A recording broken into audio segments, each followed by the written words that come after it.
Conditions very different to start this weekend series than they were earlier this week against Detroit. Wind is blowing out, and as Cap mentioned, this is a Boston team that can score runs in bunches, lots of extra base hits, lots of doubles. And with this big weekend here, Boston coming in for the first time to Wrigley Field since 2005, and only the second time since the World Series in 1918. And Dale Swaim, Theo Epstein, who of course have histories with the Red Sox going back to Dale when he was a third base coach several years ago, and Theo, the former GM. They're trying to keep things in perspective this weekend.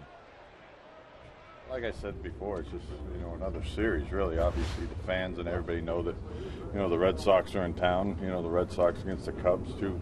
The most historic teams in all of baseball, are playing each other. So on a weekend in, one of the better parks in the country. So it's, that's what it is. But the fact of the matter is we just go about business the same way. We got to try, to get better and win baseball games. It's all about wins and losses.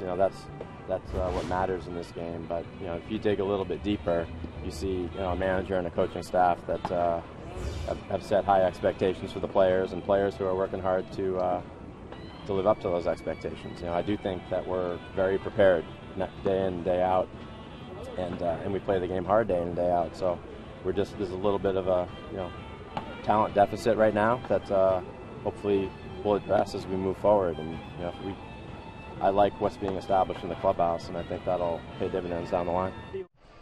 That's Theo Epstein talking about his new ball club. You see what he did in his hometown of Boston, winning the World Series in 2004. And again in 2007, first Red Sox general manager to preside over more than 3 playoff teams. Right now the Red Sox, however, are under 500, 31-32, and they're tied for 4th in the American League East. But Theo's main job is the Chicago Cubs. And right now the Cubs losing 2 of 3 against the Tigers. They come in at 21-42. When we come back, we'll hear from Alfonso Soriano with a long history against the Red Sox in the lineup today. He'll chat with Gail Fisher in a moment.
visit here in the friendly confines of Wrigley Field. Well, Alfonso Soriano with a 10-game hitting streak snapped his home run streak in terms of series at 9 series as he went homerless against Detroit. But hitting the ball out of the ballpark in general, 12 homers over his last 28 games. And Gail Fisher had a chance to catch up with the Cubs left fielder.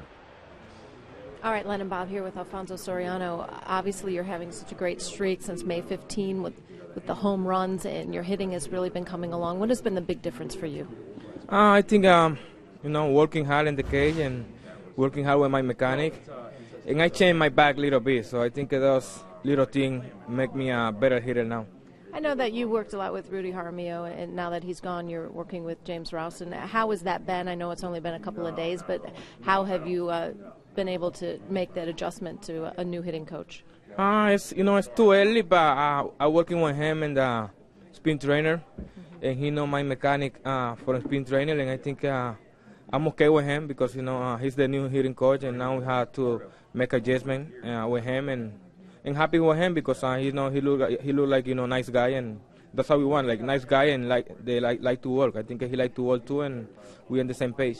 Yesterday you said it was the first time you've seen Justin Verlander. Obviously, he's as good as advertised. How much do you like interleague play and just the sense that you get to see different pitchers and different teams that you haven't played before? To me, it's like not a big difference because I used to play in the American League, but it's good, I think, for the fans because they not see all those teams in the American League, especially here in Chicago. All those fans here, they see only National League team, but I think it's more important for the fan. They can see different players. But to me, like I said, it's not big difference because I used to play in the American League, and I'm happy to face those guys because I faced those guys before. Yeah, playing with the Yankees, you're used to the Yankees-Boston Red Sox rivalry. Now that the Red Sox are here playing the Cubs, it's sort of like Cubs-Sox in a way in terms of the Red Sox and Yankees. How do you feel about facing Boston again? I feel great. We faced Boston last year, and they have a very good team, but it's a good challenger. I like the challenger, and they have a good team and good starting rotation, but we have to play, and I hope we can put some good number and good offense in this weekend. All right, Alfonso Soriano, have a good game. Len, Bob, let's send it back to you. Gail, thank you very much. Not only has Alfonso led the majors in home runs since May 15th, but only Jose Bautista, Brandon Phillips, and Albert Pujols have more RBIs, and he's hot, having hit in 10 in a row. He'll be in that cleanup spot today. DAISUKE, Matsuzaka, Ryan Dempster on the mound today as we get set for Game 1 of this weekend series coming up.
Cubs baseball on Comcast Sportsnet, part of the NBC Sports Group. Two of baseball's most storied franchises clash this weekend as Red Sox Nation invades Chicago's north side. Poppy, Pedrola, Gonzo, Fonzie, Starlin, and Demp. It's Beantown versus Chi-Town. Next.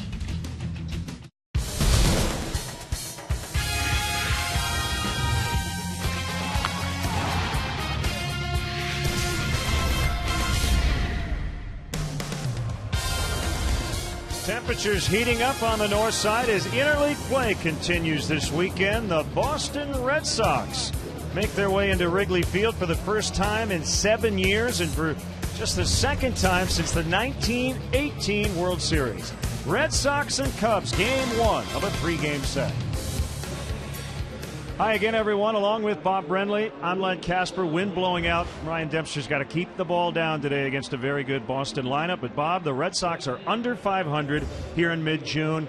Really banged up, particularly in their outfield. Yeah, missing a couple of real key pieces. Carl Crawford, a guy that can get on base with regularity, steal bases. Same thing for Jacoby Ellsbury. Two guys that can generate offense when they're not hitting the ball out of the ballpark. They are sorely missed, and John Lackey out for the season with right elbow surgery. And Scott Podsednik, remember him? He wasn't in the big leagues at all last year, and he was toiling away at AAA in the Phillies organization. Boston picks him up, and he has been red hot. He's done a really nice job for the Red Sox, getting on base a lot, doing the things that Ellsbury and Crawford cannot do because they're on the disabled list. You never know where the help is going to come from, in this case from veteran Scott Podsednik. Interesting pitching matchup, couple of veterans. Ryan Dempster will go for the Cubs, 15 consecutive scoreless innings, and Daisuke Matsuzaka, just his second start after Tommy John surgery. Daisuke's had a very interesting career with the Red Sox. 33 victories his first 2 years. The next 3 years injury plagued, shortened because of Tommy John surgery last year. For Ryan Dempster, a lot of speculation this may be his last start as a member of the Cubs. All right, again, the Cubs 1-2 on this homestand as they start this weekend against the Red Sox. Let's go down to the field. Michael McDermott, one of our favorites, with our national anthem.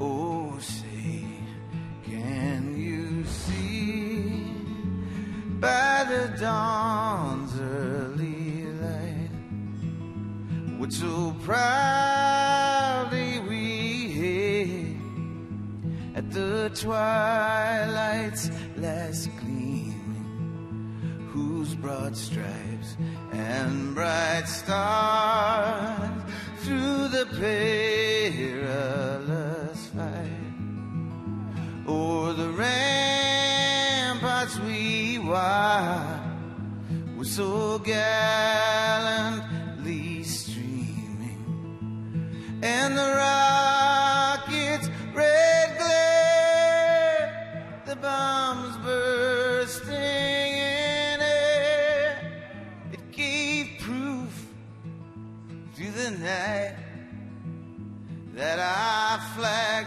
was still there.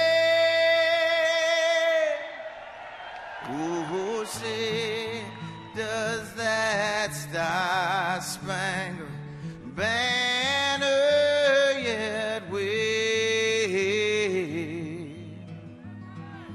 o'er the land of the free and the home of the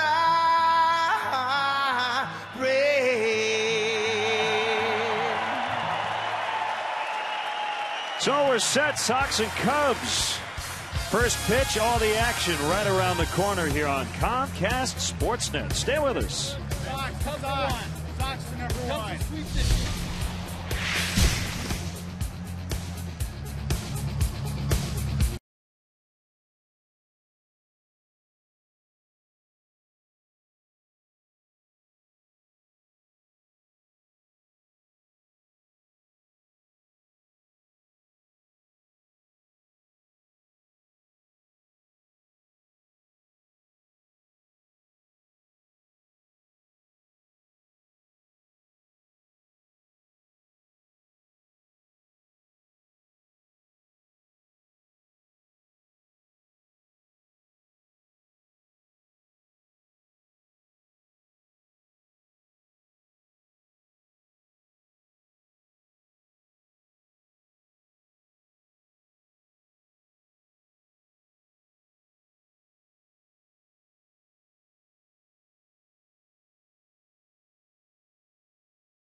brought to you in part by your Chicago area and Northwest Indiana Lexus dealer, who invites you to test drive a Lexus today. Xfinity, your home for the most live sports. Blue Cross and Blue Shield of Illinois. Through it all. Liberty Mutual Insurance. Responsibility. What's your policy? Toyota. Right now, you can get a lot for less at your local Toyota dealer, official partner of the Chicago Cubs. The new wireless receiver from AT&T Uverse. Visit att.com/freeyourtv. Rethink possible. BMO Harris Bank. Helping money make sense. BMO Harris Bank. NA member FDIC. And by Southwest Airlines. Find our fares online only at southwest.com. Welcome back to Wrigley Field. And summer has arrived. It's going to be a hot weekend here as the Cubs host the Red Sox. The Red Sox have been in 4th or 5th in the American League East all year long. They began the year 12-19. Now they've won 2 in a row after losing 7 of 8. I asked Dustin Pedrola to assess the Red Sox season to this point, and he said, quote, "We're in last place, bro." And Bob, we want to help out Cub fans, as you see their first-year manager Bobby Valentine, on what Red Sox fans might be saying this weekend, and we want to translate for you. So, wicked fa. That means long. Yeah. Bubbla. That would be a water fountain, drinking fountain. Number 3, Sella, which is where the Red Sox were in the basement. Suppa. That means dinner. It's your evening meal, yeah. Grinda. That's a sandwich. And last but not least, Yui. That's a U-turn. Actually, I've used that. That's before. kind of universal, isn't it? Yeah. So there you go. If you hear those terms, that's what they mean. You may hear wicked in front of anything. Wicked good, wicked bad, wicked fa. And before the Cubs take the field, we want to thank everyone who came out to Metro across the street on Clark last night. We had a wonderful night. Hot stove cool music, still adding up the totals for Chicago Cubs charities and the foundation to be named later. But we had a wonderful time with lots of celebrities. And yes, we got up there and jammed away as well. Mike Gent from the Figs, Bill Janovich from Buffalo Tom, Matt Spiegel, Kurt Morrison from Tributosaurus. It was a wonderful time. Peter Gammons rocked the house. The Smashing Pumpkins, I think, blew the roof off the place late last night and into the early morning. So let's check in on Bobby Valentine's Red Sox Southwest starting lineup. This is a very good offense, second in the majors in runs, leading the majors in doubles. Pasednik, Pedroia, Gonzalez. Notice Adrian Gonzalez isn't right because David Ortiz can't DH. Kevin Youkilis at third. Jarrod Saltalamacchia catches. Ryan Sweeney in center. Mike Aviles the shortstop, and DAISUKE the pitcher. And here's how the Cubs will line it up defensively today. Brought to you by Carl from Sling Blade. Soriano in left, Campana in center, DeJesus in right. I like the way you talk. Balbuena will be at third base. Castro at short. Barney at second. Bryan LaHair over at first base. Steve Clevenger doing the catching today for right-hander Ryan Dempster. Ryan Dempster, after a long chat with Theo Epstein the other day, that got a lot of national publicity. They were speculating that perhaps they were reviewing a list of teams that Ryan would approve a trade to. We don't know that for sure, but we know that Ryan Dempster will give you everything he's got every time he steps on that mound for the Cubs.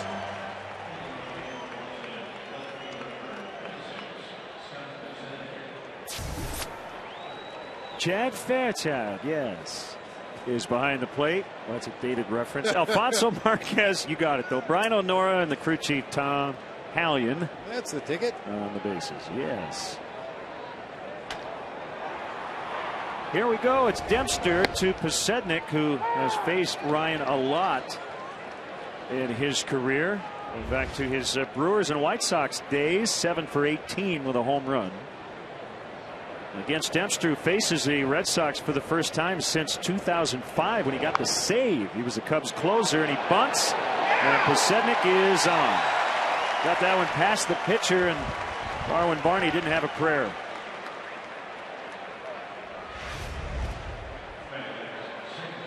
Boy, just a perfectly placed bunt.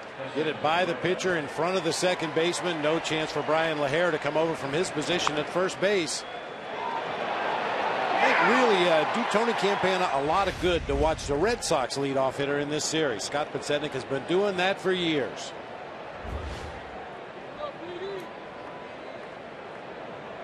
Here is Dustin Pedroia, who when he was in college at Arizona State, they were playing Notre Dame, and he went to Wrigley Field and watched the Cubs battle the Dodgers, but that was the only time prior to today he had been in this ballpark. So he was watching the Cubs taking batting practice and was noticing all the lasers hitting the bleachers off the bats of Cubs pitchers.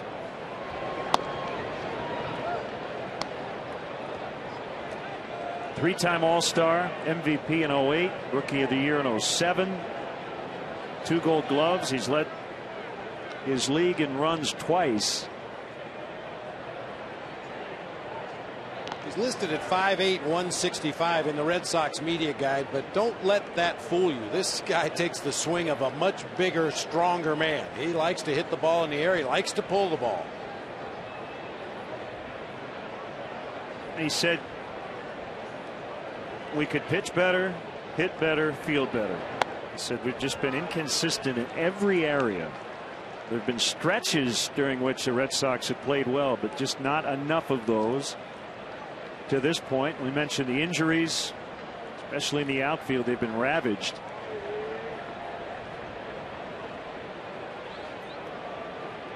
And the 2-0 pitch misses low and outside on a slider. 3-0. And a hallmark of the Red Sox offensively for years and years has been their ability to work deep counts. Although right now they rank just 22nd in walks as Pedroia is on. And it'll bring up Adrian Gonzalez off to a slow start according to his standards, hitting just .267 with 5 home runs. He's in right, hasn't played much of the outfield, but Bobby Valentine's trying to find playing time for a lot of different guys. Well, and he's not in there for his glove, but it will be a challenge in right field here at Wrigley. We know how tough it can be for visiting players. Heck, we know how tough it can be for home players. Right field here at Wrigley, especially with the bright sunshine, the wind today. The Red Sox have 2 Gold Glove first basemen, and they are in the lineup today. Neither guy is playing first. Kevin Youkilis is over at third, and Gonzalez is in right with David Ortiz at first. Rookie Will Middlebrooks trying to squeeze in as much playing time as he can get. I guess that's a good problem to have.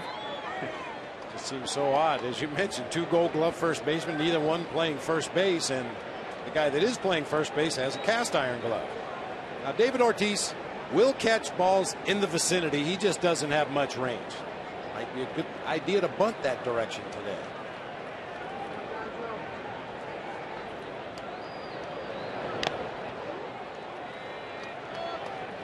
Another area where the Red Sox are lacking with Carl Crawford and Jacoby Ellsbury on the disabled list is the stolen base. Only 22 on the season. Mike Aviles, the shortstop, is a guy who will steal a base. We know Scotty Podsednik will steal if he gets a jump, but this is not much of a running ball club with those 2 guys on the DL.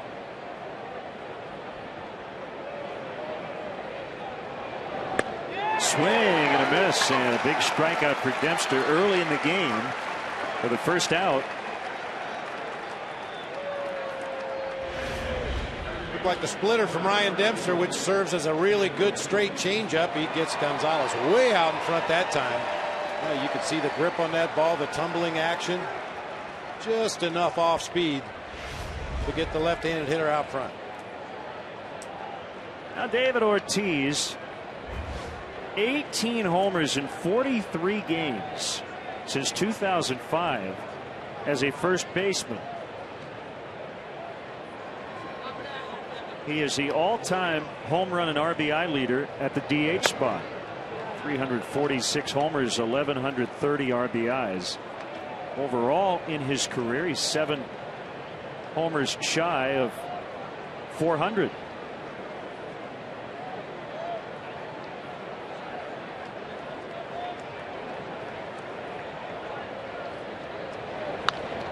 Pulled on the ground behind first. LAHAIR will fire to second. They get one. Little bobble by Castro. No chance to turn it. 2 outs with runners at the corners. It seems kind of funny. Len Ortiz has only grounded into 2 double plays this year. He's normally a fly ball hitter. Even with the clutch by Bryan LAHAIR, a double clutch at second by Starlin Castro, they still had a chance to get Ortiz at first base on this double play. Just able to leg it out.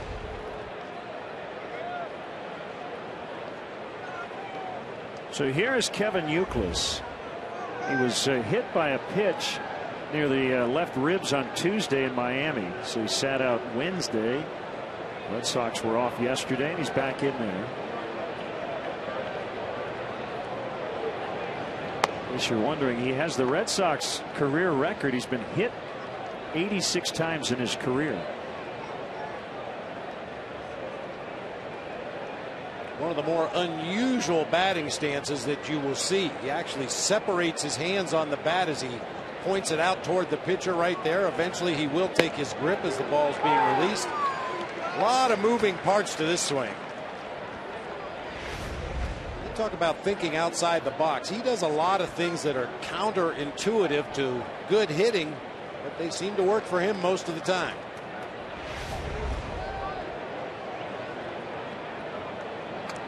Young kids at home. Look away. Driven to right, but David DeJesus is there to make the catch to end the inning. So Dempster, after allowing the first 2 to reach, escapes. Cubs coming to bat when we return.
Field for the first time in his career, and he will face this Cubs Southwest starting lineup. Tony Campana starts it. Starlin Castro under 300 for the first time in a while. DeJesus, Soriano, LAHAIR grew up rooting for the Red Sox, but he'll try to beat him up this weekend.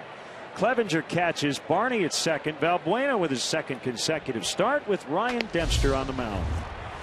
Quick look at the Red Sox defensively today. Podsednik, Sweeney, and Gonzalez left to right across the outfield. Kevin Youkilis and Mike Aviles on the left side of the infield. Dustin Pedrola and David Ortiz on the right side. Jared SALTALAMACCHIA behind the plate today for right-hander Daisuke Matsuzaka. One start since coming off the disabled list. His first start was exactly 1 year after his Tommy John surgery. As I mentioned in the open of the show, got off to a great start in his first 2 years with the Red Sox, winning 33 games. Injury plagued since. Looking for his 50th Major League victory. Only started 12 games in the 09 season, 2 stints in the DL that year, another 2 DL stints in 2010. Started 25 games for the Red Sox, and then last year only 8 games before the Tommy John surgery. 2-0. Tony C. 31st start in center.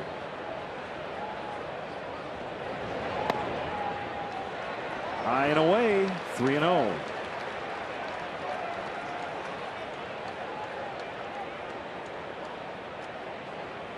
MATSUZAKA does have a pretty wide array of pitches. A fastball for a strike. Heard about the gyro ball, right?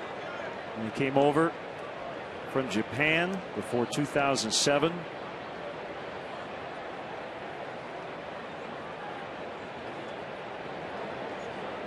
It'd just be a changeup. That was a fastball that missed inside, and Campana is aboard. Well, Fangraphs has it narrowed down to fastball, slider, cutter, changeup, but depending on the grip, depending on the arm angle, sometimes the ball will react differently.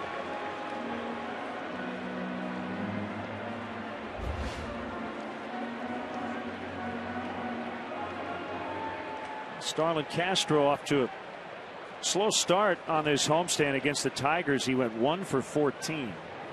And he starts a game under 300 for the first time since April 12th.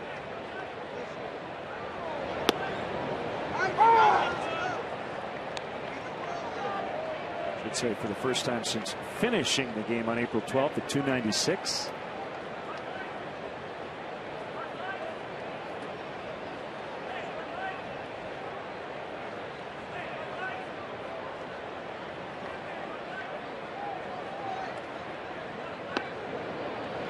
Breaking ball in there, 0-2. Anytime Campana goes on, gets on rather. You look at that catcher's caught stealing percentage, and for Jarrod SALTALAMACCHIA, 5 caught stealing in 38 attempts this year. You know Tony's going to be moving at some point. You saw that thumb flip out there. That's a sign for a pick to first. Campana back easily.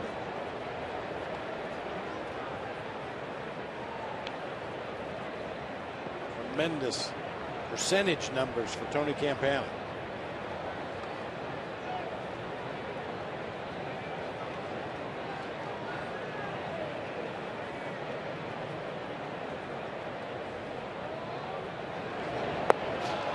Chased a bad one way out of the strike zone. And that's the first out. You'll see on our BMO Harris pitch tracks, ball way out of the zone. That flat frisbee-like slider with a lot of late movement. Started almost right over the heart of the plate, ended up nearly in the dirt away from Starlin Castro.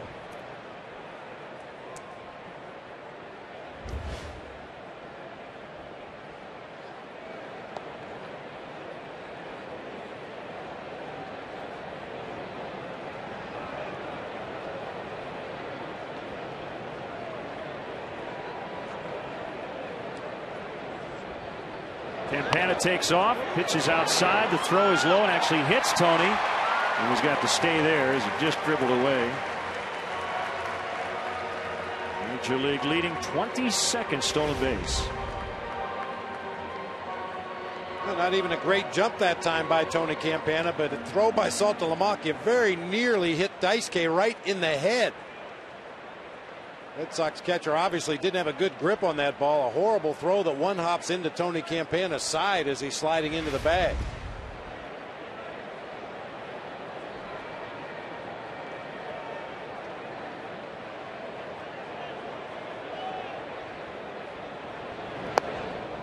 Swing and a miss, 1-1. Well, as a catcher, you're taught low is better than high at second base, but this is carrying it to an extreme. Daisuke down on a knee and still has to duck underneath that low throw.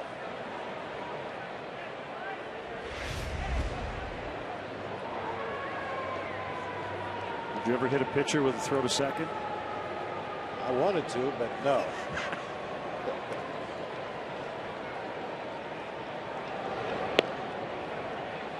But I say that low better than high throwing to second base as you get a look at the most stolen bases in one season in Cubs history.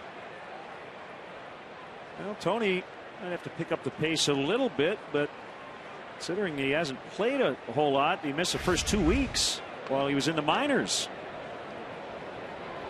Didn't get much of a head start on the rest of the competition, and still leading the bigs. Low throws are better at second base, obviously, because you have middle infielders who are accustomed to fielding ground balls, picking throws out of the dirt. Easier for them to handle a low throw than a high throw and apply a quick tag. But at third base, you want to get the ball there in the air for obvious reasons. If you bounce it to third, it may end up in left field and a run will score.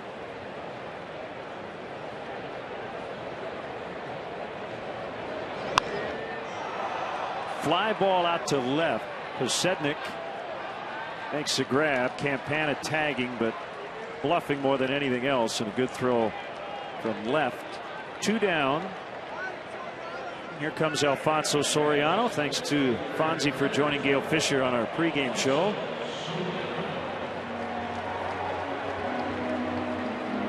Matsuzaka's from Tokyo, and he signed with the Red Sox to a 6-year deal before the 2007 season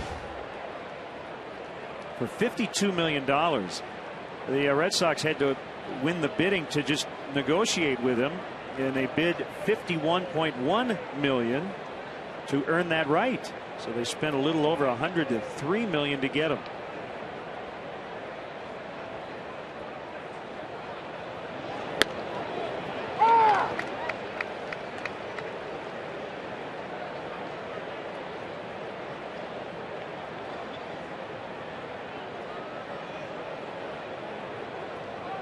Biggest problem for Daisuke the last few years just hasn't been healthy enough. 2 DL stints in 09, 2 in 2010, and as Bob mentioned, Tommy John surgery last year.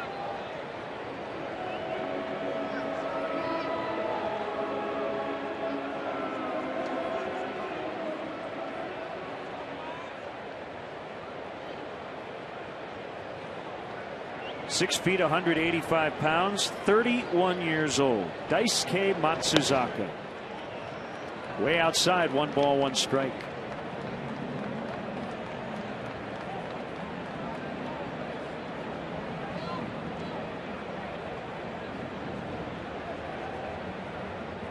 First year in the bigs, won 15, 2007.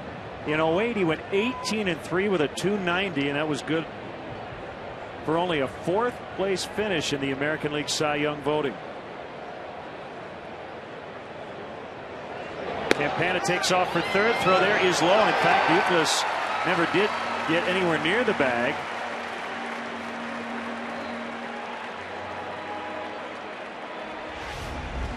I'm surprised Saltalamacchia even threw the ball. Looked like Euclid had no intention of breaking for the bag. With a right-handed pull hitter at the plate, you would much prefer to keep your defenders where they are. Euclid fielded that like a one-hopper off the bat, about 15 feet behind the bag at third. Well, just judging from the way the infielders reacted, I don't think Saltalamacchia was supposed to throw that baseball to third. The 2-1 to Soriano almost hit him as a breaking ball got away. Yeah, with 2 outs and a right-handed pull hitter at the plate, you would much prefer that your left side defenders hold their position. And you break for third base to cover on a stolen base attempt. Soriano might hit a ground ball through that left side of the infield.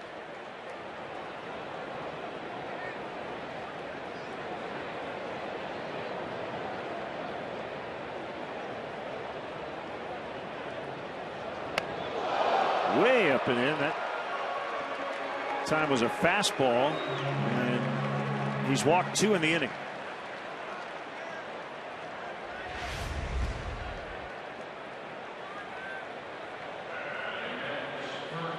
Chin music that time by Soriano. Just an overthrown fastball from Daisuke, running up and in, able to limbo out of the way.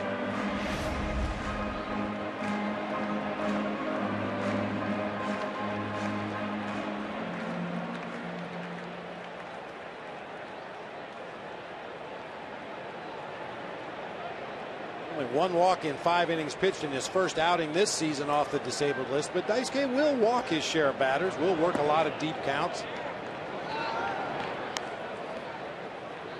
Bryan LaHair, born in Worcester, Mass, and grew up rooting for the Red Sox, although his idol was Ken Griffey Jr.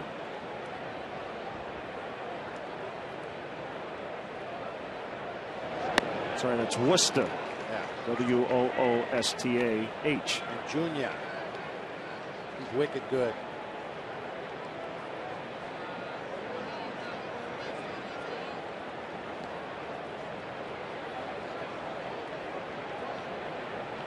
MATSUZAKA trying to work a scoreless first, but it's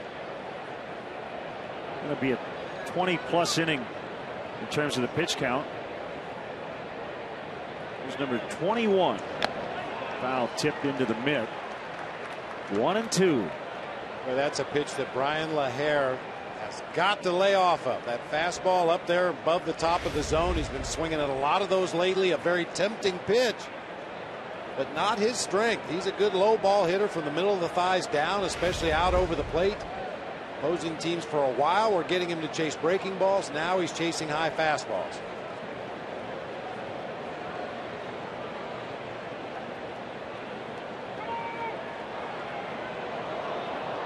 Called at the last possible moment by Chad Fairchild.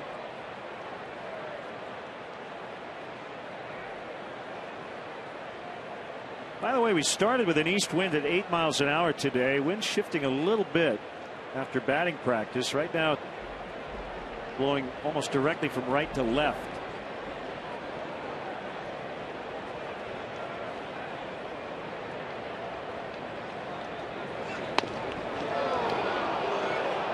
Close one, 2-2.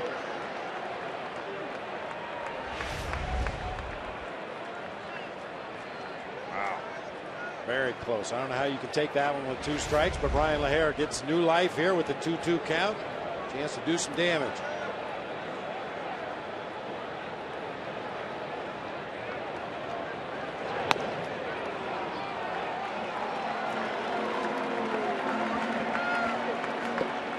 Full count, 3-2. Steve Clevenger on deck. Ortiz will play behind Soriano, who will take off on this next offering.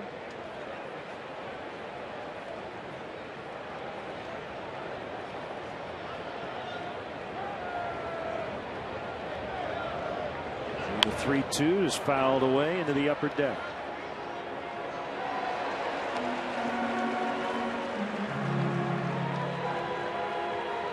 The good news is with 2 outs and a 3-2 count, Soriano will get a little bit of a head start at first base, which we know he needs with that gimpy left knee.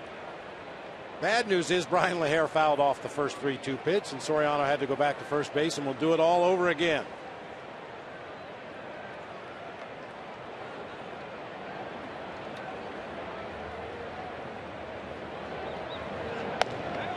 And the bases are loaded. Bobby Valentine's coming out.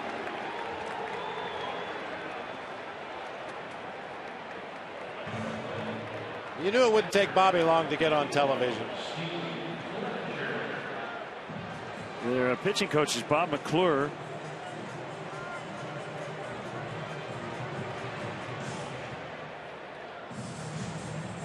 Now, do we assume Bobby is speaking Japanese? Very well could be. Yeah. Managed Japan for a long time.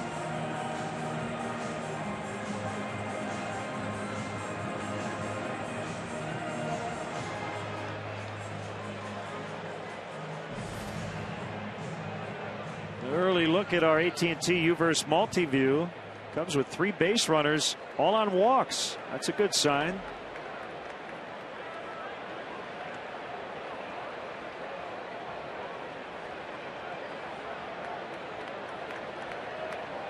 Pitch to Steve Clevenger. Hit in the air to left. Coming over is Posednik, and it's going to get down for a hit. The Cubs are going to get 2 runs. Steve Clevenger with a 2-run double.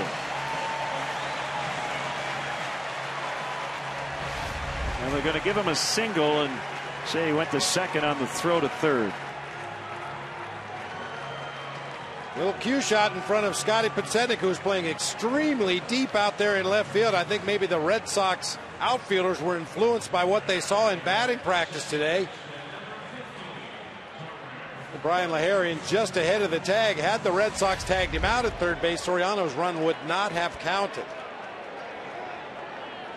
And Bob Rosenberg has heeded our advice and called it a double, which I think is the right call. He's a wise man. This is an instructive inning. And you got a guy not throwing strikes, Cubs waiting him out, loading him up with walks. And they have 2 runs on 1 hit. And with that, there may be some early action in the Boston bullpen. Again, Matsuzaka, just his second start since coming back after missing over a year due to Tommy John surgery. Pedrola will get Barney to end the inning. And Steve Clevenger knocks in a pair with a double, and the Cubs lead 2-0.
In the dugouts of Wrigley Field during Catch in the Confines, presented by Advocate Healthcare, next Saturday, June 23rd. Limited tickets are available for $150 each and include a t-shirt, photograph, baseball, and lunch. Guest tickets are also available for $15 each. All proceeds benefit Chicago Cubs charities. To purchase tickets, visit Cubs.com.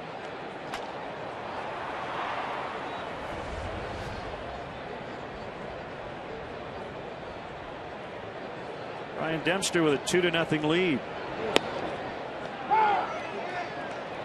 Last 2 starts didn't allow a run.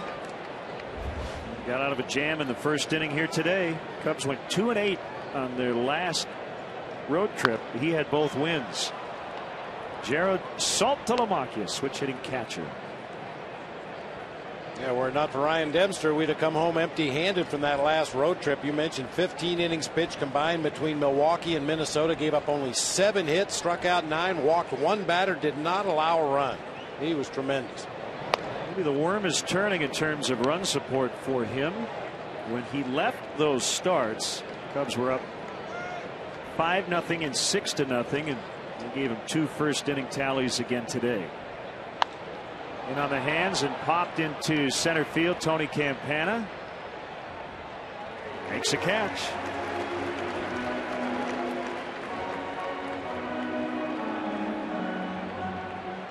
Now Dempster with that tailing fastball occasionally has trouble getting in on the left-handers. That looked like a 4-seamer. That ball will hold its line a little bit better, and just enough of a jam shot to Saltalamacchia to turn that into a lazy fly ball to center. Ryan Sweeney, the center fielder, takes a fastball inside.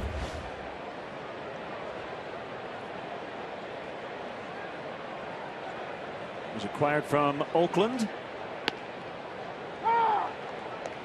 prior to the season. Former member of the White Sox, was a second-round pick of the White Sox out of Cedar Rapids, Iowa, 2003. He pops it up. And on the infield, it's Darwin Barney.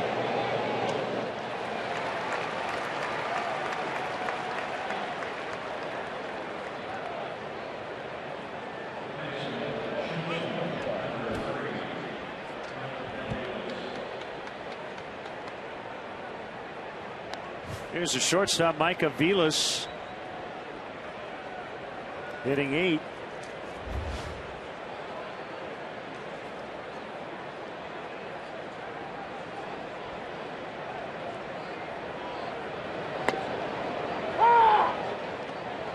Called strike.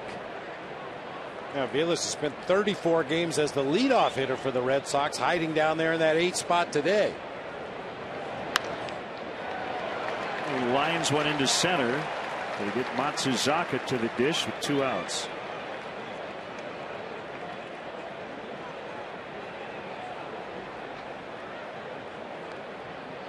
Well, obviously, this is something new for an American League pitcher. DAISUKE a little bit tardy in that on deck circle, just getting his batting gloves on. The bat boy had to run down and get a different helmet. This could be interesting. 2 for 12.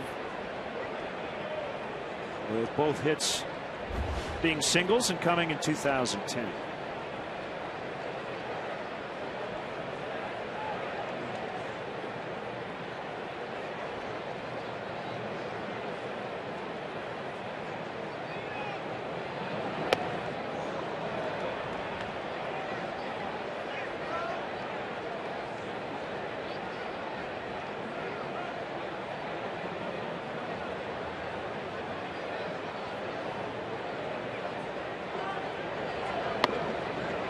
I mentioned earlier, AVILES is one threat to steal a base, but certainly not in this situation with 2 outs and the pitcher at the plate. If you get caught stealing, DAISUKE will be leading off the top of the 3rd, and that's not what the Red Sox want.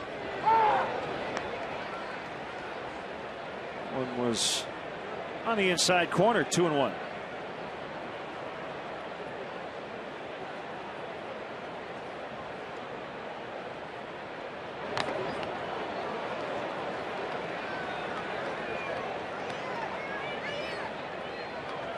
His uniform number 18 goes back to his days in Japan. The best pitcher on each team there wears 18.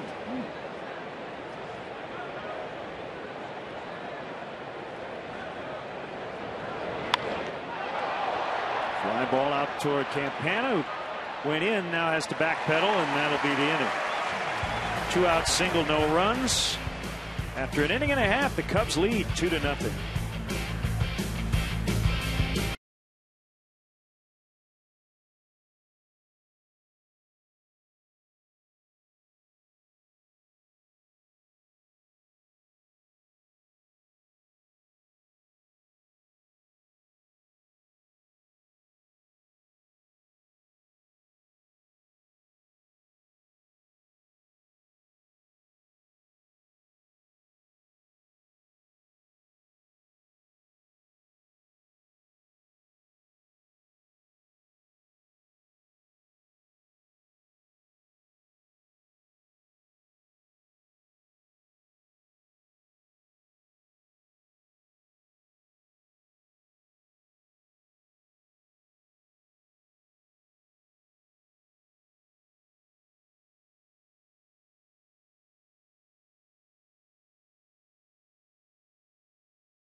tips off at U.S. Cellular Field. Don't miss a minute of the action as the Northsiders look to even the score.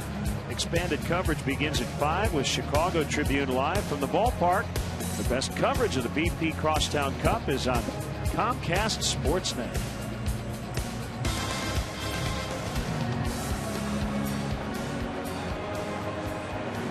Cubs with 2 first-inning runs off Daisuke Matsuzaka. Just to expand on that uniform number story. When Daisuke did sign with the Red Sox, getting 18 was a very important thing. And, going back to the Yomiuri Giants of the late 60s, early 70s, Tsuneo Horiyuchi was their ace, and he wore number 18. And when he grew up, talking about Matsuzaka, Masumi Kawada, later pitched for the Pirates, wore 18. So as a very young guy, his goal was to wear this uniform number.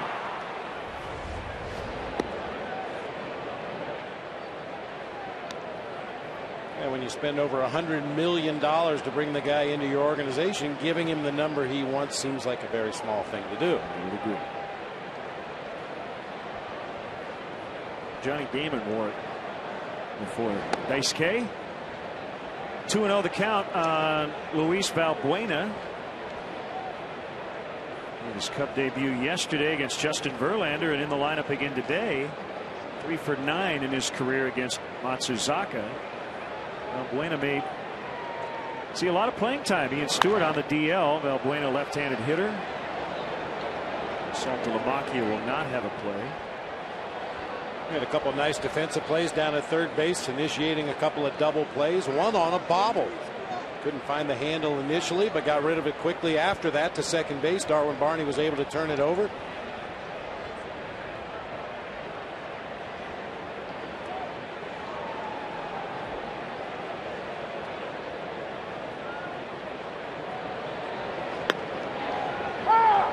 Ball strike, 2-2.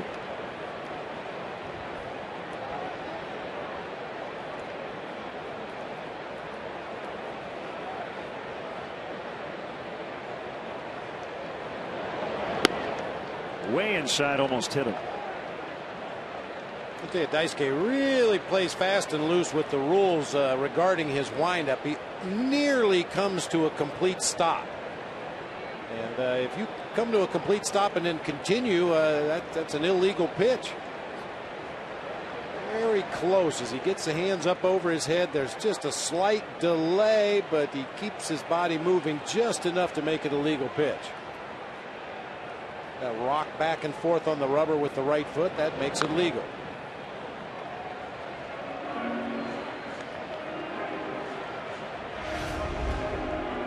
Yeah, this windup very similar to Kevin Youkilis's approach in the batter's box. Maybe something you wouldn't teach to somebody, but it works well for him. Completely out of the box thinking as far as his windup goes.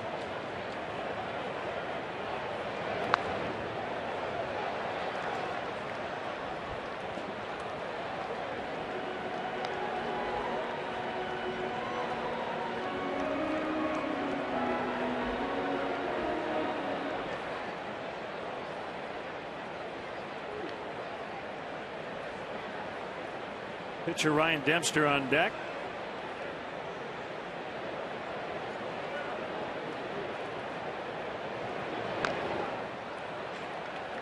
Valbuena bounced that one off his front foot. May have got him off the back foot. We've seen a lot of this lately. Guys fouling the ball off the back leg, back foot. See the high leg kick from Valbuena as he strides into that fastball. Catches himself on the outside of the left knee.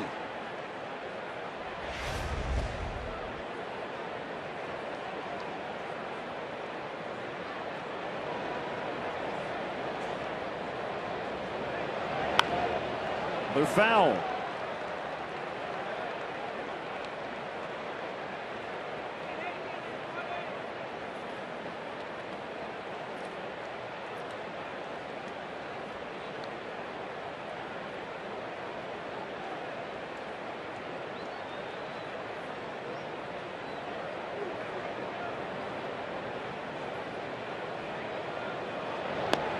He got him, swing and a miss, strike 3.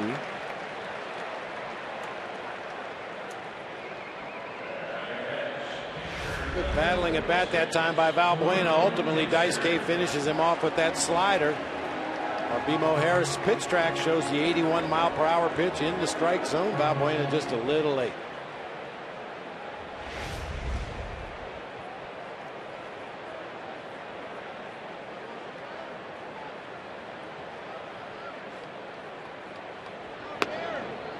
Outside to Dempster.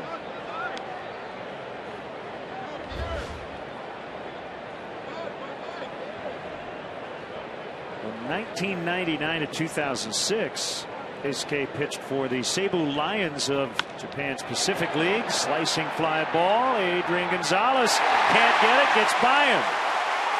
Dempster on his way to second, around the bag. Oh, no.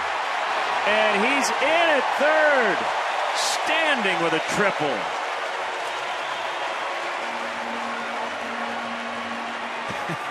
First triple in a decade. You mentioned the inexperience of Adrian Gonzalez in right field. A slicing ball toward the line. He tries to make the diving catch. Obviously nobody behind him to back this play up.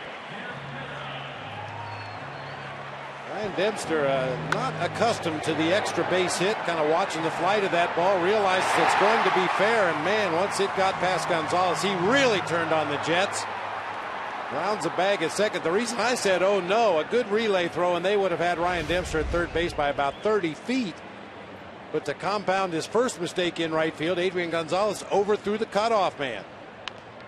Campana bounces to short. Dempster can't score, and Aviles gets Campana. 2 outs. Big out for Matsuzaka.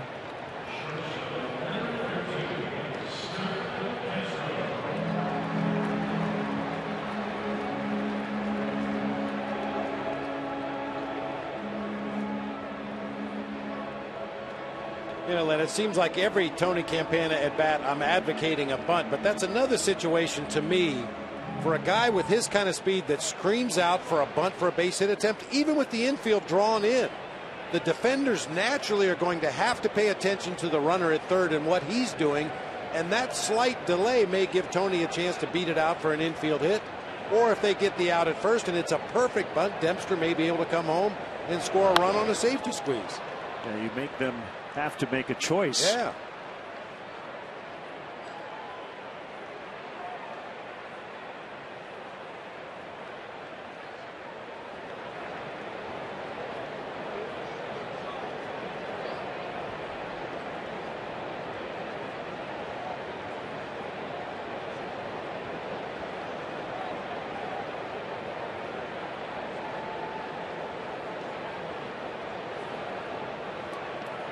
Here's the 0-1. That hit him.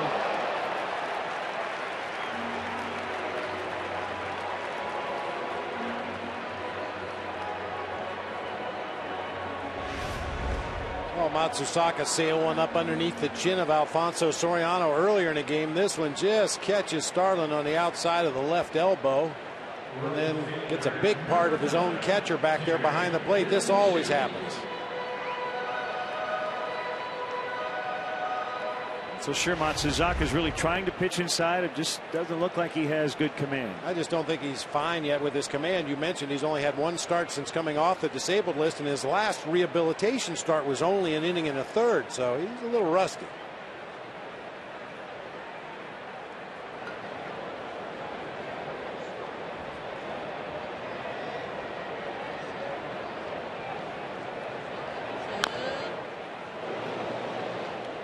Foul by DeJesus.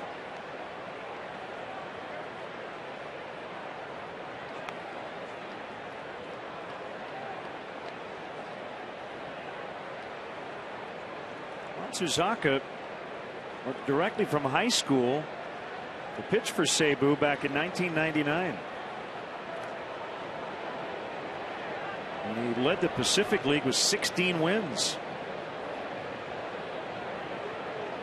72 complete games in Japan over 8 seasons.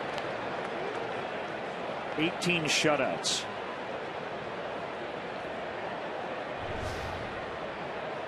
And in '98, while he was in high school, he was 17, had a 3-day run leading his team to the national championship. Just astounding. 250 pitches on day 1. Played the outfield day 2, ended up getting the save on the mound, and then threw a no-hitter on day 3. There's a base hit for DeJesus. The end of the plate is Dempster, 3-0. All the runs here in the first 2 innings coming with 2 down. It's like a slider that just rolled up there on the inner part of the plate for David DeJesus. As you mentioned, he's had some past experience against Daisuke. 9 at bats coming into the ball game today. 4 base hits. You can add to that total now. Well, a 2-run double by Clevenger with 2 down in the first inning, and a 2-out single by DeJesus here in the second.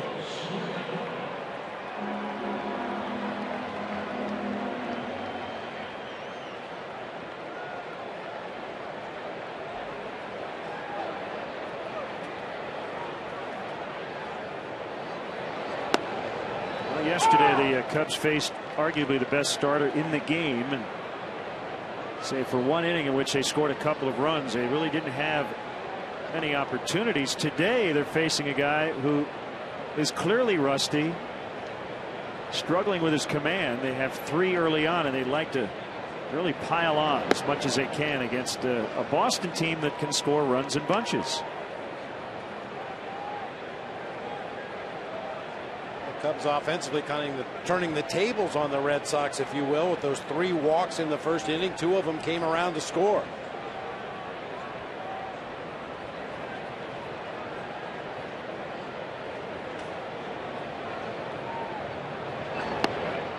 Swing and a miss.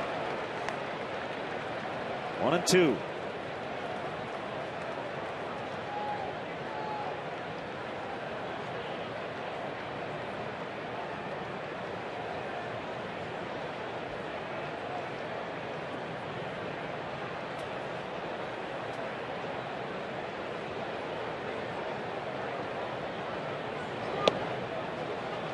Like a delayed steal by DeJesus, and he just jogs on down to second.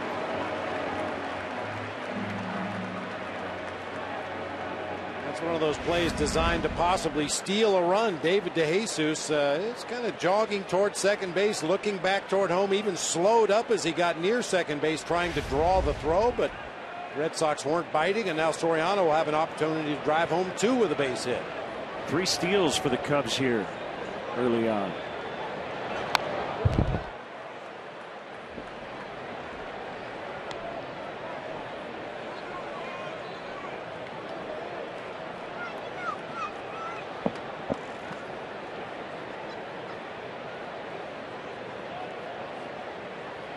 Swain, former third base coach of the Red Sox, did interview for their managerial job before Bobby Valentine got it. Dale was in a pretty good position, seemed to be the top candidate in Boston and here in Chicago. The Cubs were able to get him. Soriano grounds out 4-3 to end the inning. The Cubs add on and lead 3-0 after 2.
Field or catch the Cardinals series at Wrigley. Cubs destinations as spots available for these highly anticipated matchups. All standard packages include great tickets, first-class hotel accommodations, a special Cubs gift bag, a tour of the ballpark, and a private meet and greet with a current Cubs player. For more info, go to Cubs.com.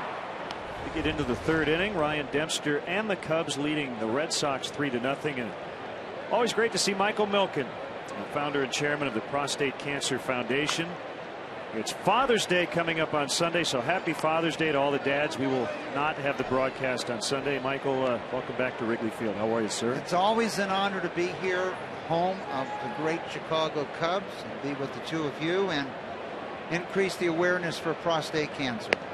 So we got the home run challenge this weekend. You've got the Keep Dad in the Game eye black stickers on. Right, one of the keys to our success is to see you guys wear that Keep Dad in the Game stickers. Would love to. So since we started this program 17 years ago, the death rate from prostate cancer has fallen about 50%. And we're hoping in the next 5 years it'll become a chronic disease, not a life-threatening disease. And the idea of keeping Dad in the game, come out to the ballpark. What better place to be than in Wrigley Field today? And this field is the home to the most famous game in 17 years in the Home Run Challenge.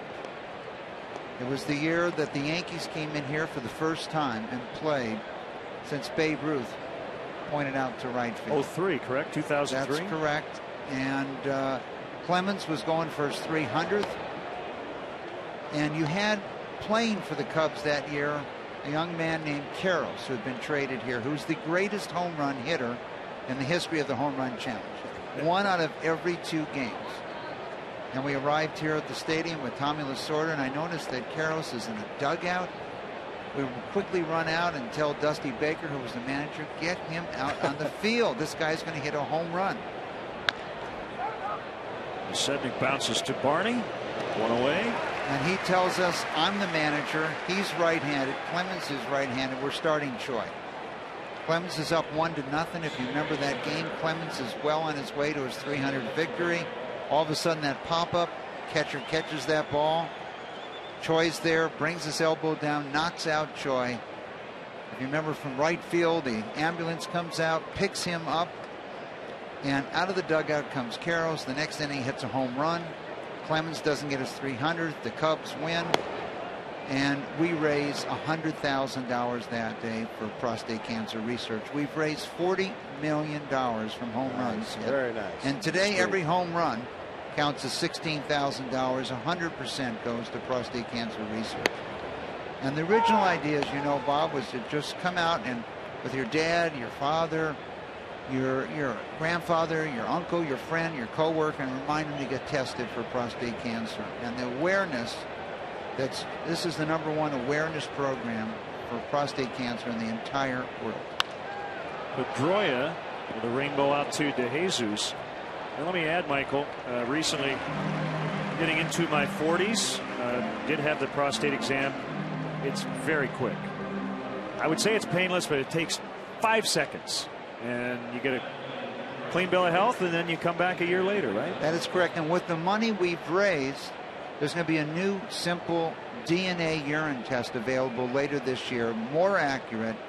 Just, testing your urine, and you'll have that early warning system. And 92% of all men in America now live 5 years or longer that have been diagnosed with prostate cancer, versus maybe 50% in Europe because of this early warning system. There's been a lot of controversy recently. Should you take the test? Shouldn't you take the test? But who doesn't want an early diagnosis on a potentially life-threatening disease? And with 1 in 6 men going to get prostate cancer in America, it gives you a tremendous opportunity to turn it into a chronic rather than a life-threatening disease. But with new treatments today, we envision within 5 years this will no longer be a life-threatening disease if you take care of it. And you can go to pcf.org, and you know the program. You can pledge money for home runs hit. In that year 2000, we peaked at 160. Last year we only had 90. But they're hitting more home runs this year. And we're hoping the Cubs are going to give us a bunch of them today in this game. And so, and you go to PCF.org, you can learn a lot about nutrition, what you might be able to do with your diet. And what a lot of people don't realize is when you're diagnosed with prostate cancer, for almost 30% of men, the recommendation is to watch it. Not treatment, not surgery, not radiation. And then it's been caught so early. Michael, always a pleasure to see you. Good to see you. Happy Father's Day. Bob, good health to you. Thank you. And we're looking for your blue on Father's Day. Thanks you. for stopping by, Michael. Bye-bye. Appreciate it.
Central presented by AT&T Ubers. Coming up tonight at 6:30, highlights and post-game reaction from the Cubs and Red Sox. Also coverage from the second round of the U.S. Open. Join Chris Bowden for Sportsnet Central presented by AT&T Ubers. Tonight at 6:30, only on Comcast Sportsnet, fans' best friend. Ryan Dempster has been very sharp early on. Not the case for Daisuke Matsuzaka, and the Cubs had taken advantage. 2 in the first, 1 in the second. And we have a couple of Lakeview High School alumni and lifelong Cub fans. Rollo and Golden Keebler celebrating their 61st anniversary tomorrow. And their children and grandchildren want to wish them a very happy anniversary, and also want to wish Grandpa Keebler a happy Father's Day, to the best dad and grandpa a kid could ever ask for. There you go. Very nice. 1 ball, 1 strike. Listen to Michael Milken talk about Eric Karros being the all-time home run leader on Father's Day. You wonder why teams don't sign him for this weekend. Just a 2-day contract, bring him in, let him slug some homers, and then go right back to the booth. LAHAIR with a fly ball out into right center, and Ryan Sweeney will get to the spot and make the catch. And Tim McCarver's calling the game tomorrow, not Eric Karros here. The game Michael was talking about, certainly one that stands out in recent Cubs history. Steve Clevenger doubled home a pair in the first inning.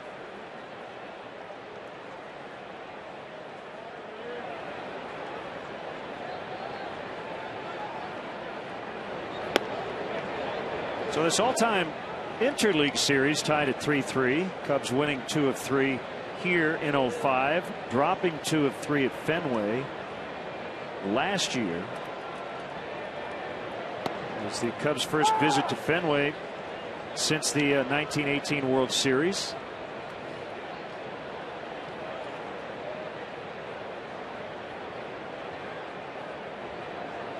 Red Sox won that one in 6 games.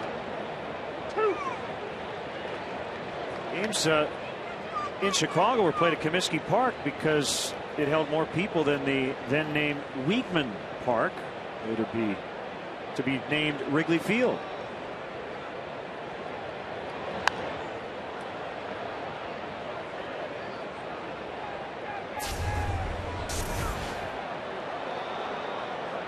Nine runs in the series for the Red Sox. And it was in early September. And again, the home games were played on the south side. Babe Ruth got a win in that series as Clevenger rolls one to Aviles, who gets him.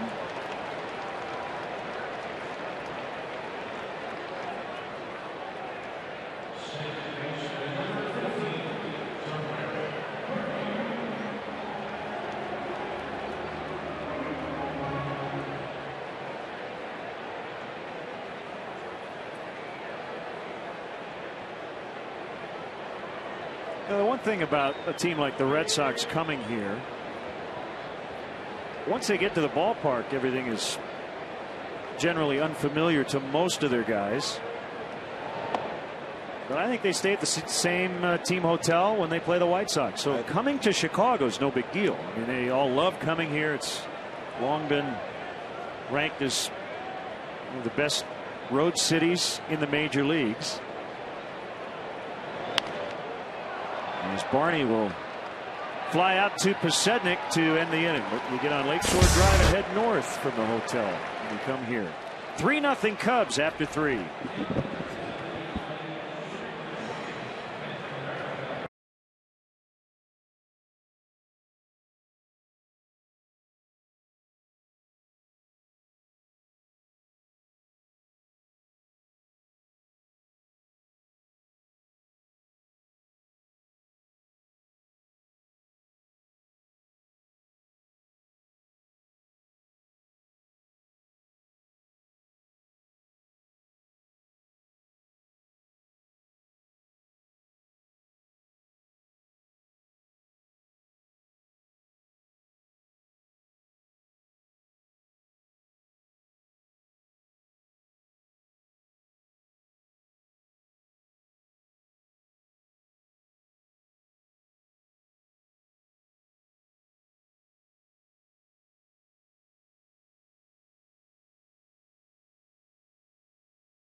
Doritos Locos Tacos from Taco Bell.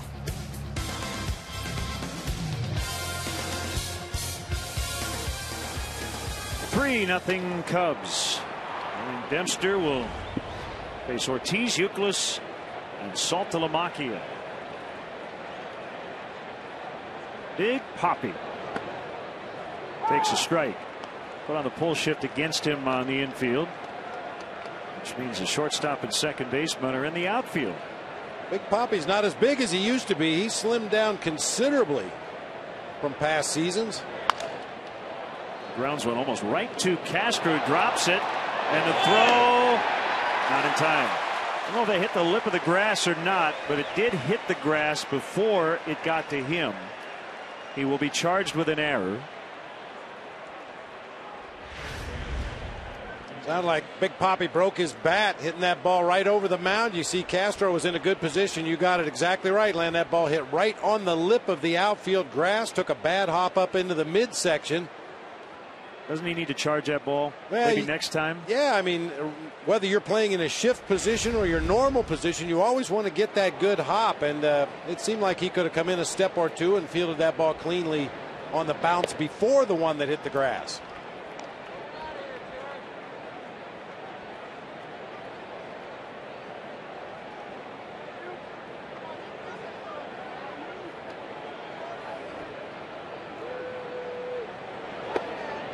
Take a quick look at our Coors Light freeze cam. We talked about Kevin Youkilis and his unusual stance. Look at that. Just the index finger and the thumb on the right hand. Has a couple of fingers in the thumb on the bottom hand, but as the pitch is delivered, he brings his hands together in a more traditional hitting grip. Just the timing that's involved in getting all those moving pieces in the right place at the right time.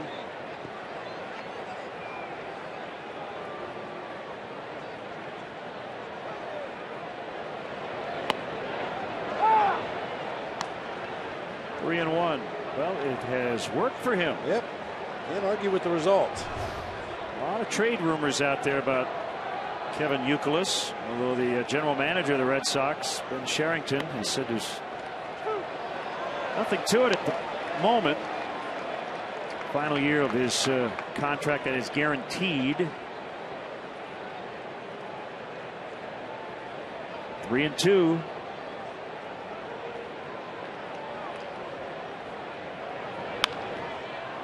High fly ball out into left center. Campana calling off Soriano to make the catch.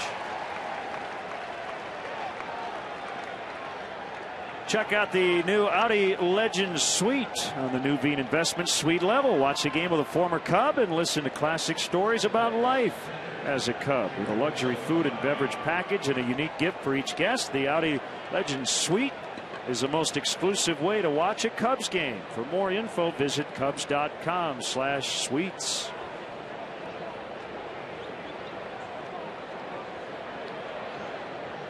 A nice note from our buddy Tom Morello, one of the greatest guitar players of all time. Edge Against the Machine, big Cub fan here at the game, and his sons Rhodes and Roman are at Wrigley for the first time. Nice.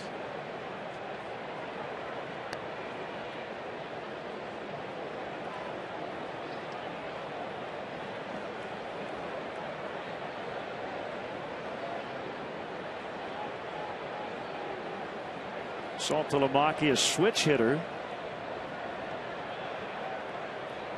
Open stance from the left side. And he gets under one. And pushing that one back a little bit right up to the edge of the vines as Soriano makes a catch. That looked like a pretty routine fly ball, but the wind got a hold of it. Almost took it right out of here. I watched Saltalamacchia take batting practice today, and he was doing just this a lot as the Red Sox hit, trying to drive the ball in the air to the opposite field. Very nearly got this one into the basket, just in front of the vines for Alfonso Soriano. Was playing half of their home games at Fenway Park. Fly balls like that to left field in Fenway, it's most of the time going to be a double. You're going to bang it high off that wall, ricochet back toward the infield, and if you're running out of the batter's box, should be an easy double. The center fielder Sweeney. Ortiz still at first, 2 outs. Talked about the outfield injuries as Carl Crawford is recovering from wrist surgery. Jacoby Ellsbury has a dislocated shoulder. Daniel Nava dealing with a sore hand. He's on the active roster. Cody Ross on the DL with a fractured foot. Some Cub fans may be wondering, where's Marlon Byrd? Marlon recently released. The Red Sox, nice running catch by Castro to end the inning. Midway in the fourth, Cubs 3, Red Sox nothing.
Brown's crew.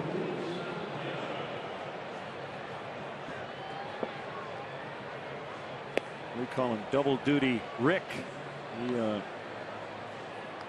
runs the scoreboard from the press box, the balls and strikes and outs, and he's the quickest trigger finger in the business, doesn't he? Yes, he is. Boy, that ball hits a mitt, and it's ball or strike on the board. We try to catch Rick every now and again. There he is in his perch just to our right up here in the press box. Lightning quick.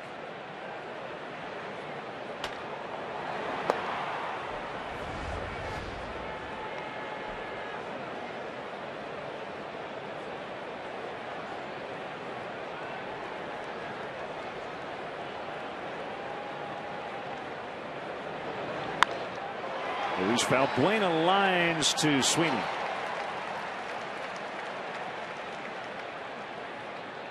Let's get today's AT&T trivia.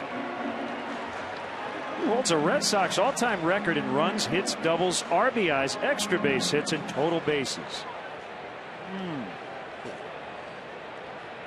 Well, you know where you usually go with anything Red Sox related offensively is Ted Williams, but it's not the answer, I don't think.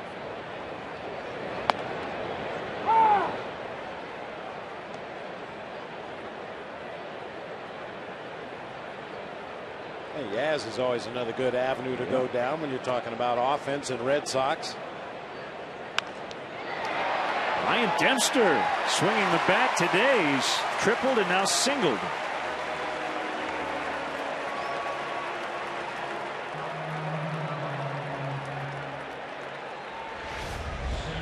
Dempster raking today.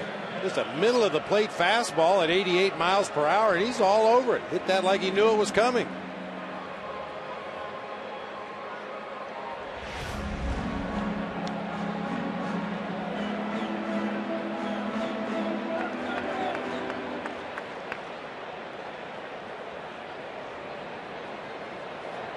Yeah, I would go with Yaz.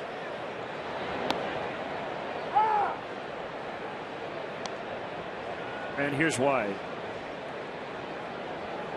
Ted Williams with 9,788 plate appearances. Yaz had almost 14,000. So just sheer plate appearances, piling up huge numbers.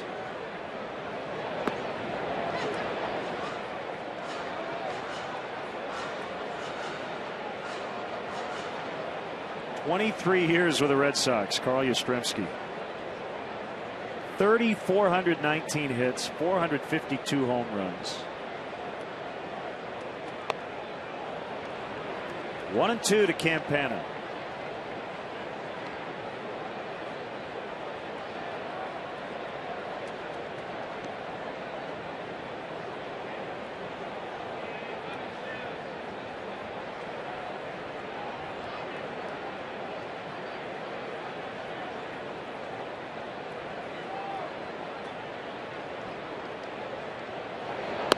Swing and a miss. He struck him out. Number 3 for Daisuke. 2 down. Came on a slider from our Nissan pitch tracks. It's been a good pitch against the lefties for Daisuke today. That one that starts in the middle of the plate, ends up off the inside corner. Right over the top.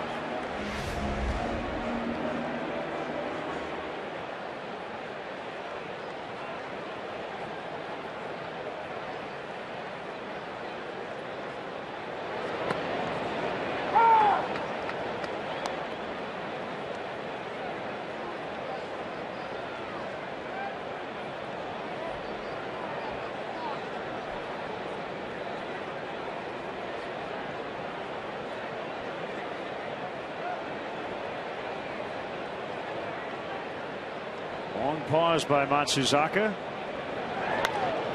And Castro fouls it off.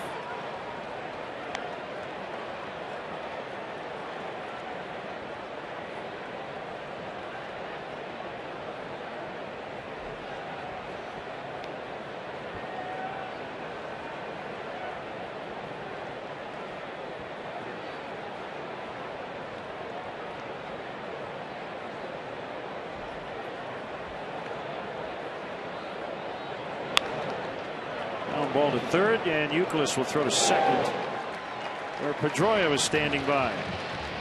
We head to the fifth. All Cubs early on, leading the Red Sox 3-0.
Food. The Cubs get a base hit in the fifth inning. Fans with a base hit for burritos game card win a free entree.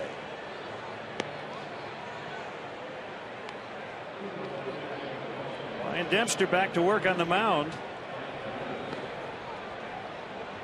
Beautiful day here at Wrigley. Heating up. Wind blowing from right to left. Not straight in like it did earlier this week when the Tigers were here. Pitching matchups for the rest of the weekend. Left-hander John Lester for the Red Sox tomorrow. He's just 3-4 with a .457. He'll face Jeff Samardzija, coming off that rough start at Minnesota. Dempster swapping places with Samardzija to make this start today. And then Josh Beckett, Paul Maholm, the scheduled starters on Sunday night.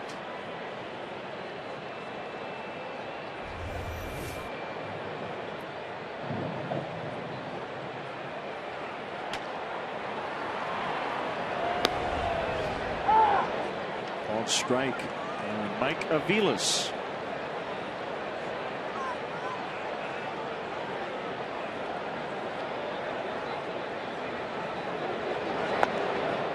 Well, these two franchises, Bob, work every day under a huge spotlight, to say the least. When we talk about the Red Sox, they have not been free from controversy over the past year or so.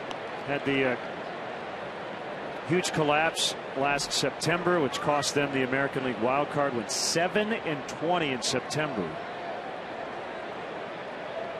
First team to blow a 9-game September lead for a playoff spot. How about a 9-game lead with 24 to go? That one took a squirrely hop, and Darwin Barney with an error.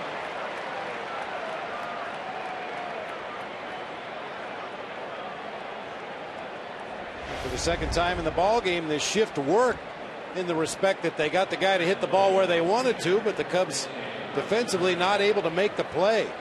Tough hop came up, hit Barney in the chest. By the time he's able to recover, Aviles had beaten it out. So the leadoff man reaching via the error for the second straight inning is Matsuzaka. Will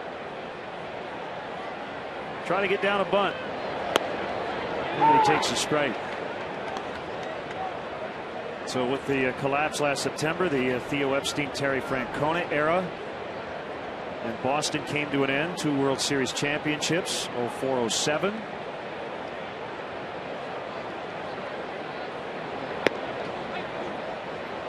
So Sunday night, it'll be a reversal from last year. Bobby Valentine in the dugout and Terry Francona in the broadcast booth.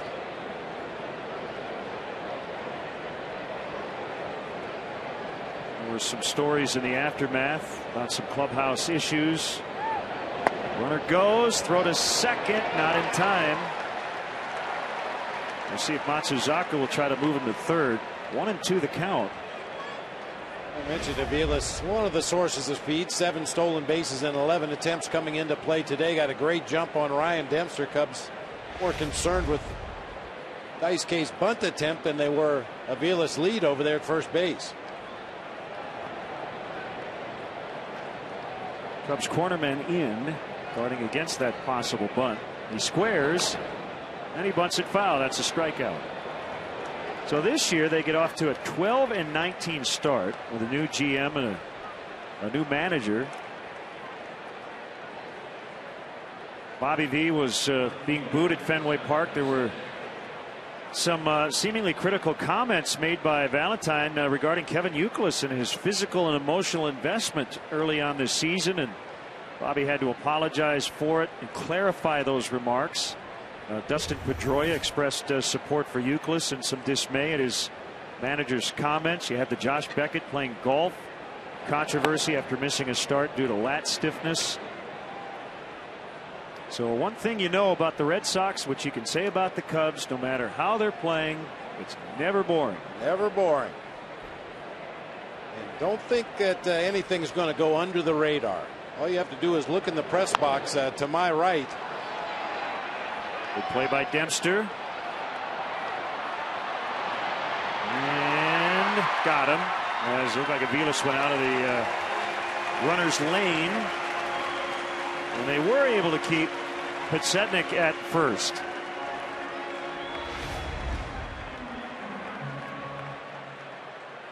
I'll tell you, I will defend any runner at second base on that particular play. We talk about it all the time. As the runner at second base, you're taught that it's okay to go on a ball hit to your left. You got to freeze on a ball hit to your right. The wild card is always the defensive ability of that pitcher on the mound. That time Ryan Dempster able to snag that ball and turn it into a run down out between second and third. Tough play for a base runner. And here's Pedrola, who has walked and flied to right. But mentioning all those issues, and there's certainly been a lot of controversies around the Cubs over the years, to say the least. But I think if you talk to every player and the manager and the coaching staff, and on a day like today, Theo Epstein, Jed Hoyer, it's got to be a little strange.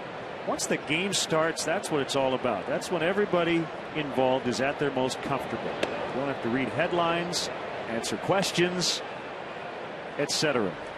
And that's where your veteran players on the team can really help with the young guys who maybe have never been in a situation where you're in that fishbowl and under that microscope on a daily basis. It can be a little bit overwhelming for a guy coming up from the minor leagues, playing in front of a couple hundred people every night.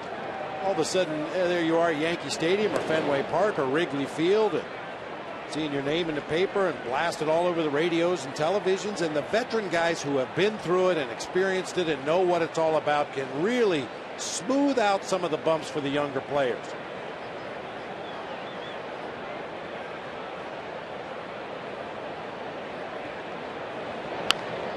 Ground ball foul. Oh, and by the way, when Theo came to run the Cubs baseball operations, there was that compensation deal that took a while to get resolved. Always something.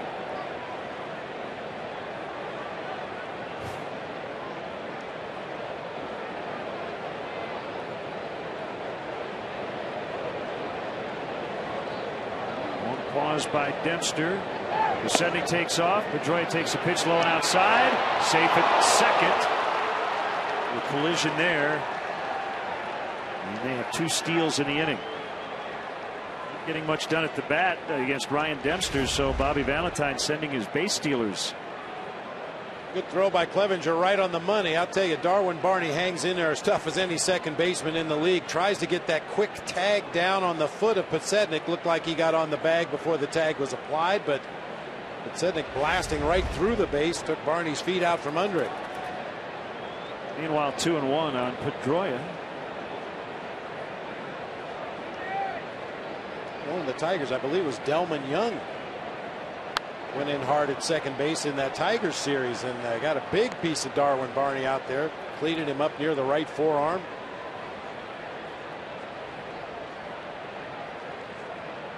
I'll tell you, when the next Cubs book or is written or movie is released, I think the first scene will be the final day of the regular season last year. The Red Sox got knocked out of the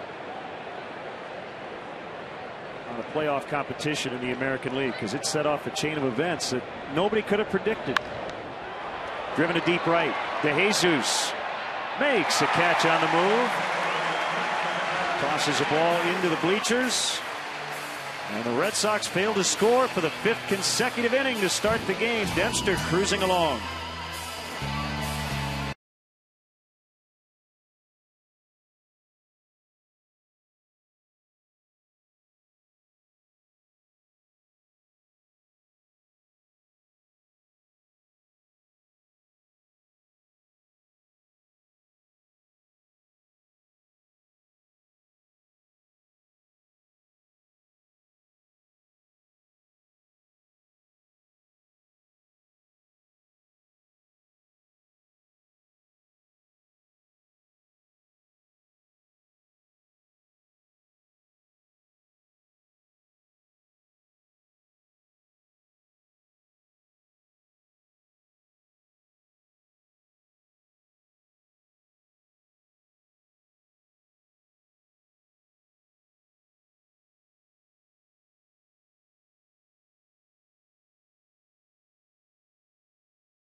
Daisuke Matsuzaka walked the bases loaded in the first inning before giving up a 2-run double to Steve Clevenger. The Cubs would tack on in the second. Ryan Dempster with his second career triple would score on a single from the guy at the plate, David DeJesus.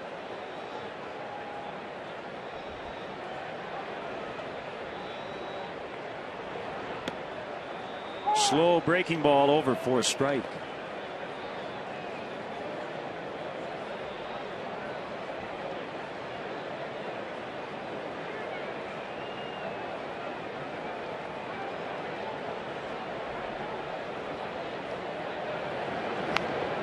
Bunted, but a little too hard, and Matsuzaka will get DeJesus. Let's answer our AT&T mobility trivia question. Red Sox all-time record runs, hits, doubles, RBIs, extra base hits, and total bases. Going with the As.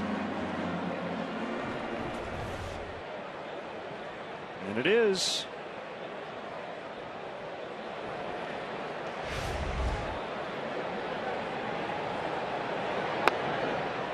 Well, the White Sox are in L.A. tonight. Chris Sale, Clayton Kershaw, but I have a feeling somewhere in a hotel room, Hawk Harrelson is smiling at our trivia question. Oh, yeah, absolutely. He loves him some Yaz.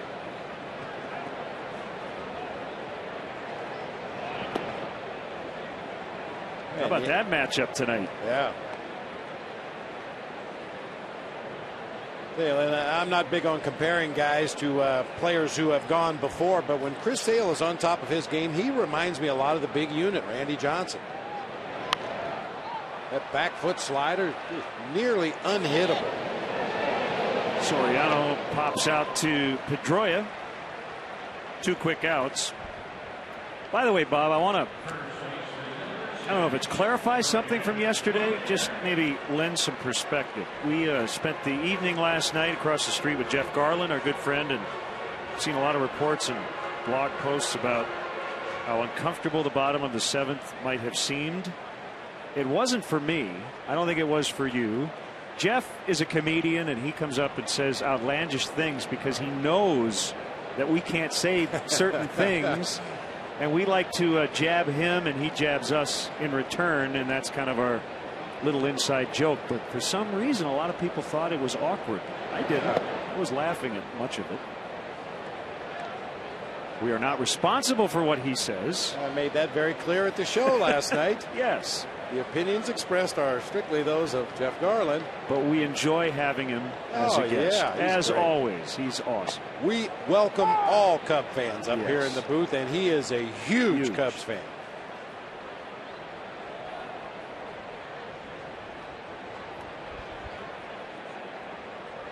Did he leave us speechless a couple of times yesterday? No question.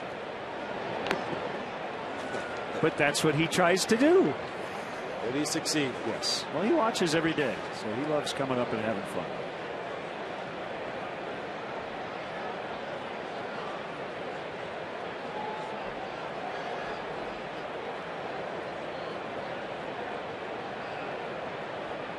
The 1-2 to Brian LaHair. Rocketed off his foot almost all the way out to Kevin Youkilis at third.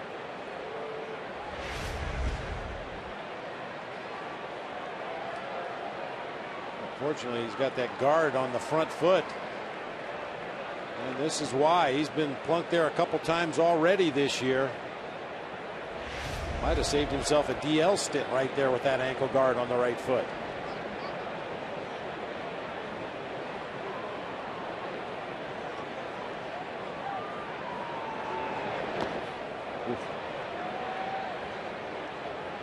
Well, that slider just took off.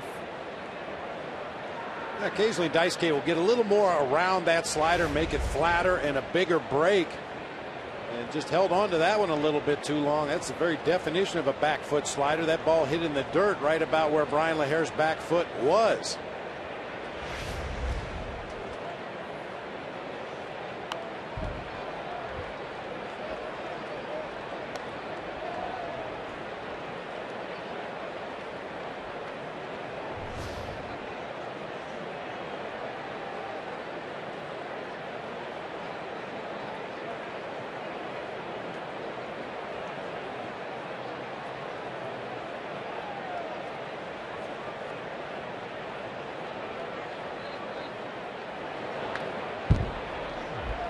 Not sure how he made contact on that pitch, but he did to stay alive.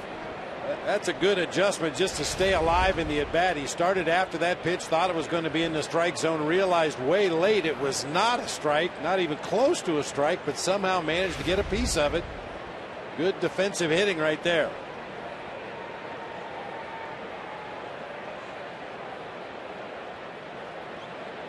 Another 2-2 on the way, pulled on one hop to David Ortiz.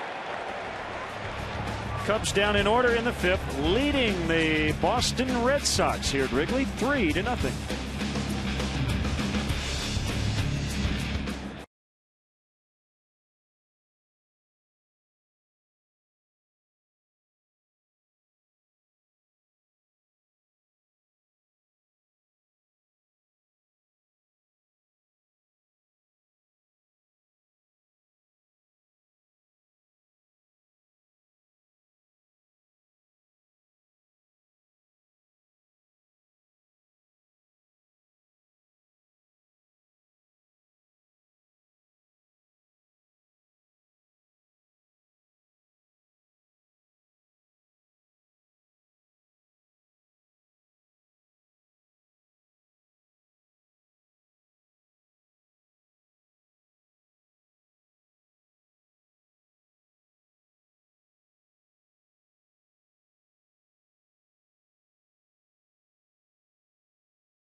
With Cubs in-game live only at csnchicago.com, brought to you by Liberty Mutual. It ain't got no gas in it. I swear I woke up this morning and when I tried to talk, I thought I was Carl. French fried taters. I like them taters. You sound a lot better now. I know you're feeling better, but that's usually the last thing that happens when you try to get past this congestion. Feel better, sound worse. Well, Adrian Gonzalez has struck out twice. Now, the wind direction today, you would say, would not help a left-handed power hitter like Gonzalez, but that's not the case. He has found the basket out in left center many times in the past as a San Diego Padre. Good opposite field power. And once again, playing happier games at Fenway Park, I think that's at least one of the reasons they found him so attractive, pounding away at that green monster in left field.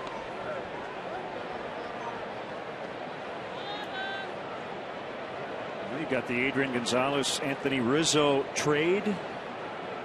Rizzo going from Boston to San Diego to the Cubs. Swing and a miss, 2-2.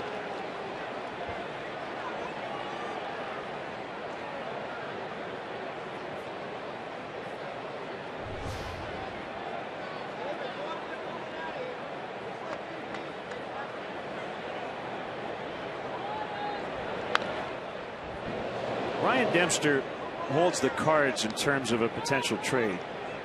He has 10-5 rights, 10 years in the big leagues, 5 with his current team. The irony of him pitching well is that the better he pitches, the more interest there will be in him, the more likely at this point Cubs would come to him with a potential deal. Gonzalez pulls that one to DeJesus for the out.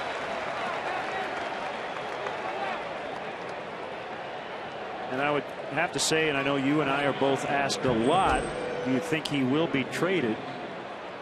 Only a couple of people know that. Well, Ryan Dempster and Theo Epstein and Jed Hoyer, but I'd be surprised if he's not, if he's willing to go somewhere else, considering the year he's had, and he can help a lot of teams. Oh, no doubt about it. And I have mixed feelings about it, because you certainly want a veteran like Dempster to have an opportunity to be with a winning ball club, final year of his contract.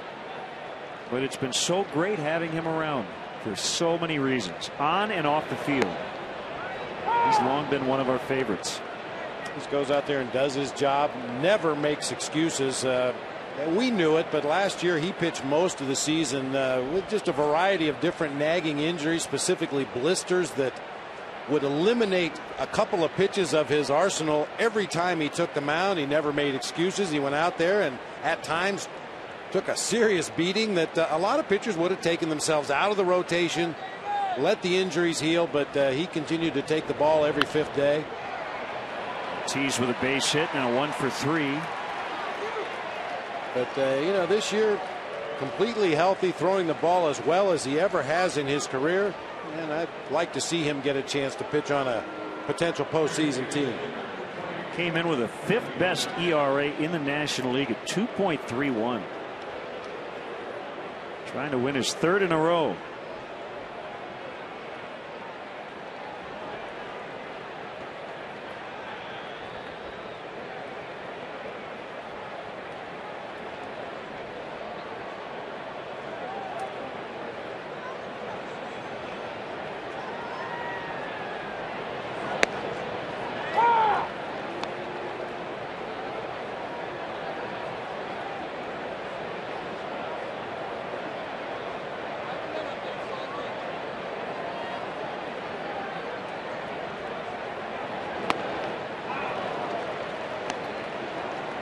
Two on Youkilis.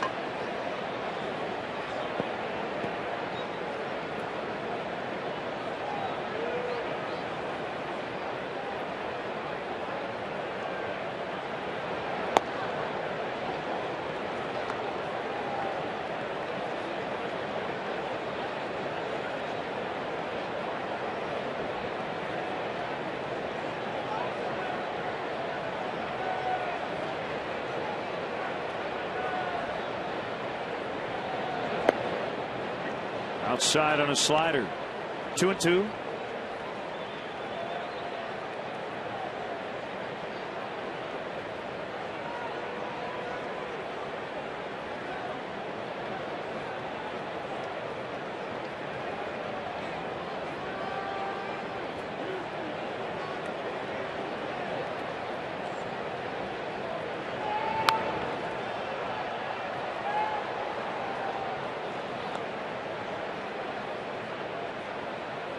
Cubs will stay in Chicago to start their next road trip Monday night on the south side.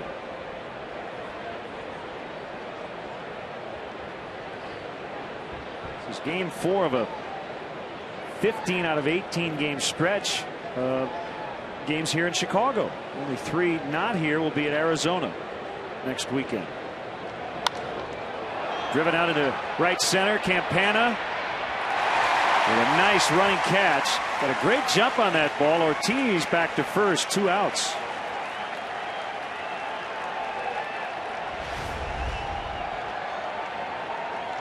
Euclid grinding out another at bat, waiting for Ryan Dempster to make a mistake. I wouldn't say it was a mistake, just a good low fastball, outer third of the plate.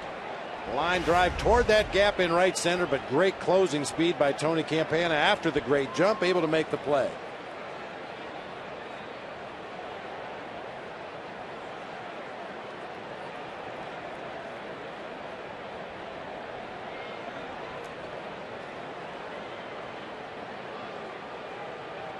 Saltalamacchia is flied out twice.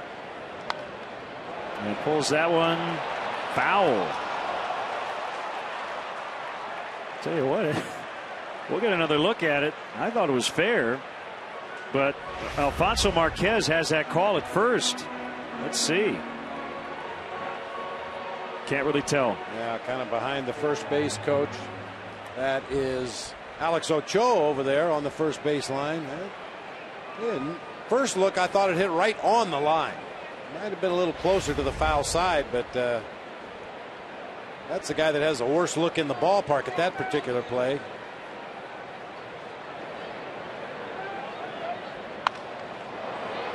That's a fair ball. That's fair, yeah. And Campana will make the catch, and the inning is over. 1 out single, no runs. Still 3-0 Cubs.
North side versus south side viewing party. Come by the 5th quarter in Homewood to win prizes. Enjoy Miller Lite and watch the north side take on the south side. Be there Monday at 7 at the 5th quarter. 18105 Dixie Highway in Homewood. Steve Clevenger With the go-ahead RBIs, 2-run double in the first inning, and he hits a hard one-hopper to Dustin Pedrola. Goes 4-3. One away. It's a nice looking lid, sir. Just make sure you keep that index finger in the air. Well, MLB has denied the appeal by the New York Mets to have the hit changed to an error from Wednesday. R.A. Dickey threw a one-hitter. David Wright tried to barehand a play and get B.J. Upton of the Tampa Bay Rays. He could not. They gave him a hit. The Mets, just to make sure, asked MLB to look at it again. I said, no, it's a hit. Joe Torre from MLB upheld that scoring decision. Did they review the one in Johan Santana's no-hitter? No, I don't think so. Dickey was quoted saying, "I'm relieved." I think getting a retroactive no-hitter is a little weird. I mean, when you get the phone call and they say, yeah, we're going to change it, do you jump into your catcher's arms? Smack yourself in the face with a shaving cream pie? Ortiz near his own dugout. 2 down as he gets Barney. New in 2012 is Cubs Authentics, the premier outlet for special MLB authenticated Cubs memorabilia. From game-used baseballs, bases, and jerseys to autographed bats and photos, Cubs Authentics has the most exclusive Cubs memorabilia. Visit the Wrigley Field Concourse, the Cubs store, or email CubsAuthentics@Cubs.com for your Cubs memorabilia needs.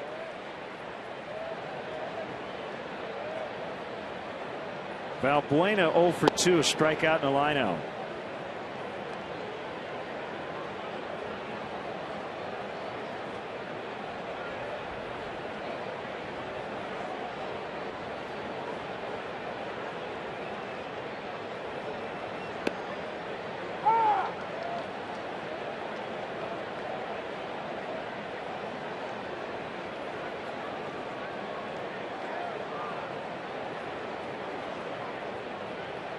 Valbuena originally signed with Seattle back in 2002 out of Venezuela. Pop into shallow left center. Posednik makes the catch, and that's the inning. So Matsuzaka has been much better here the last few innings than he was to start the game. But his team trails the Cubs 3-0.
to 13 of all abilities, the ultimate major league experience for 8 one-week sessions in 6 convenient locations around the Chicago area.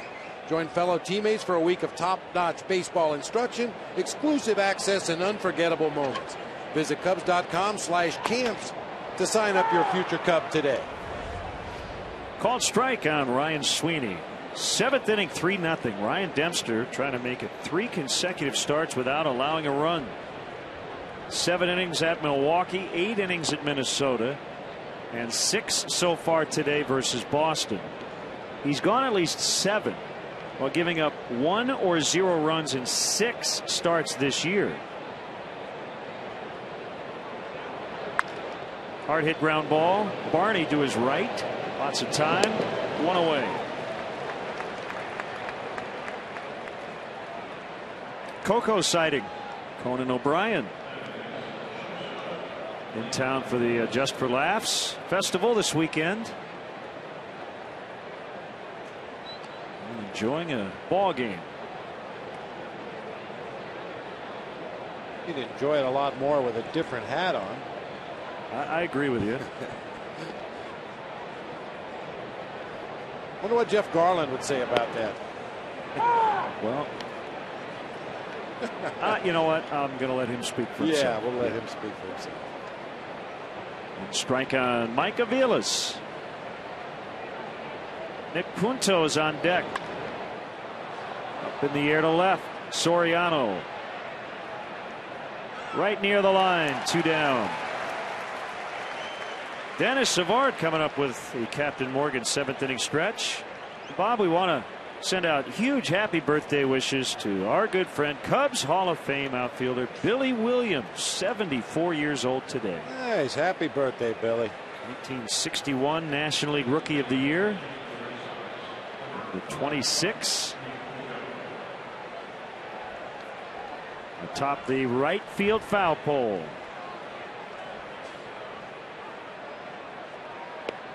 Switch hitting Nick Punto.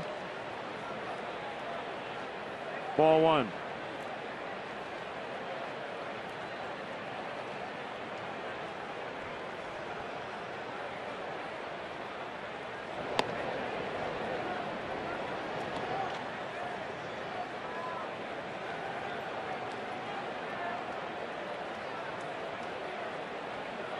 Well, it sure didn't look like Matsuzaka was going to put up a quality start. He reached the bare minimum for a quality start. 6 innings, 3 runs. 3-0 on the pinch hitter Punto.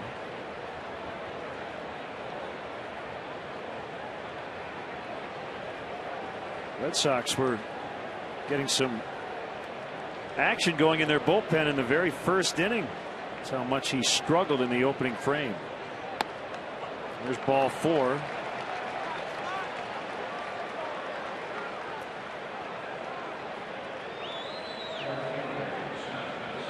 Only the second walk surrendered by Dempster.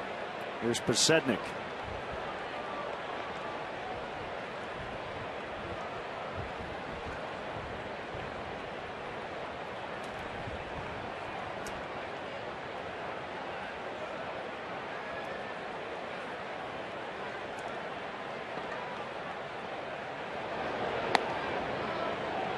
Five straight.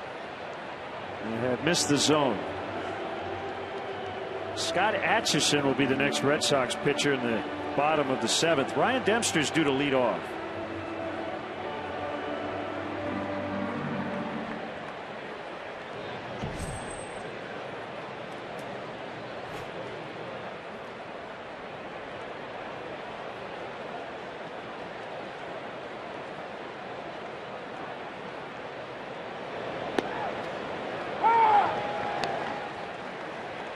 Red Sox got Posednik from the Phillies. He was playing at AAA.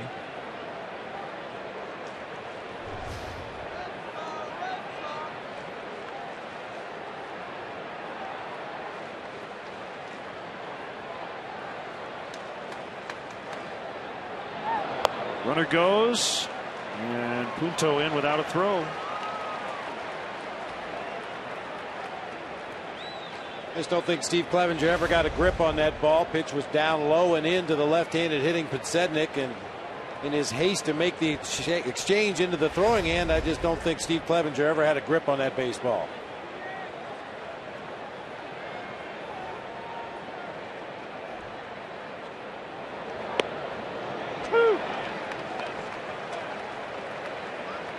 Two and two on Podsednik. He toiled for a while before really grabbing everyday action with the Milwaukee Brewers in 2003. 2 years later, he would be an all-star and the igniter for the White Sox. Ground ball left side, picked up by Castro. The throw there's not in time, as Podsednik still has very good wheels, and that's going to bring the tying run to the plate, as the Red Sox have rallied here with 2 outs in the 7th.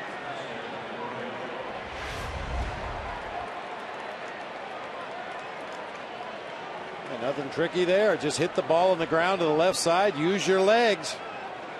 Castro did everything he could possibly do. Bryan LaHair with a nice pick at first base, but Podsednik just too much speed down that first base line, able to leg it out for an infield hit. You've got Pedrola due up. The only reliever in the bullpen getting loose is a lefty, James Russell.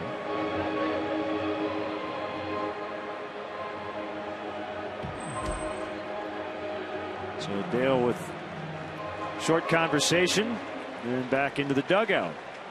I'm sure there are some words of encouragement for Ryan Dempster. Even more so, Len, I think they were probably talking about what they want to do defensively when Scott Podsednik breaks for second base.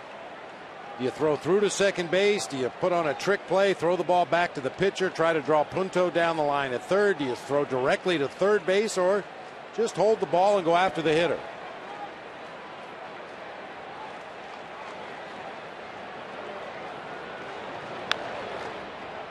It's foul.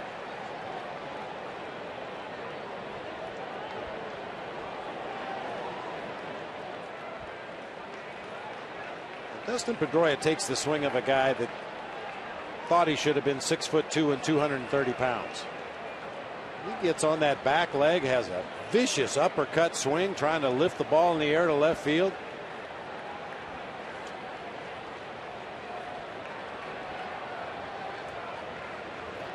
Career high 21 home runs last year for Pedroia.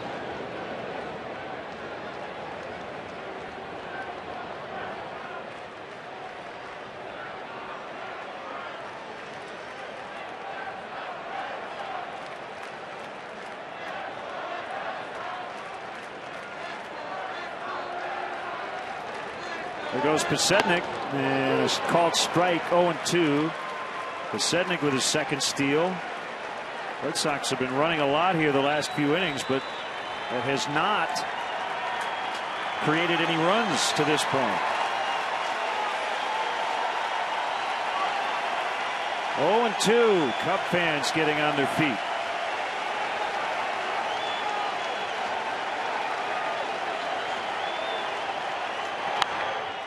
Right field, DeJesus will make the catch. Pedroia slams his helmet down as he lines out with 2 in scoring position. Time now for the Captain Morgan 7th inning stretch. Hall of Famer Dennis Havard. Hello, Chicago. Are you ready? And a 1, and a 2, and a 3. Take me out to the ball game. Take me out to the crowd. Buy me some peanuts and Cracker Jacks. I don't care if I ever get back. So it's root, root, root for the Cubbies. If they don't win, it's a shame.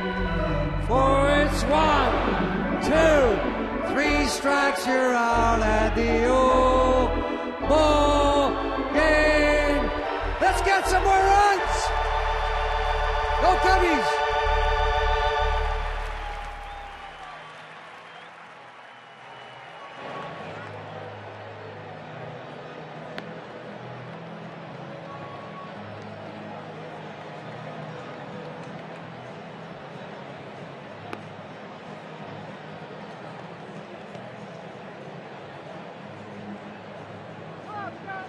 coming back. Thanks, guys. How's your family, Lenny?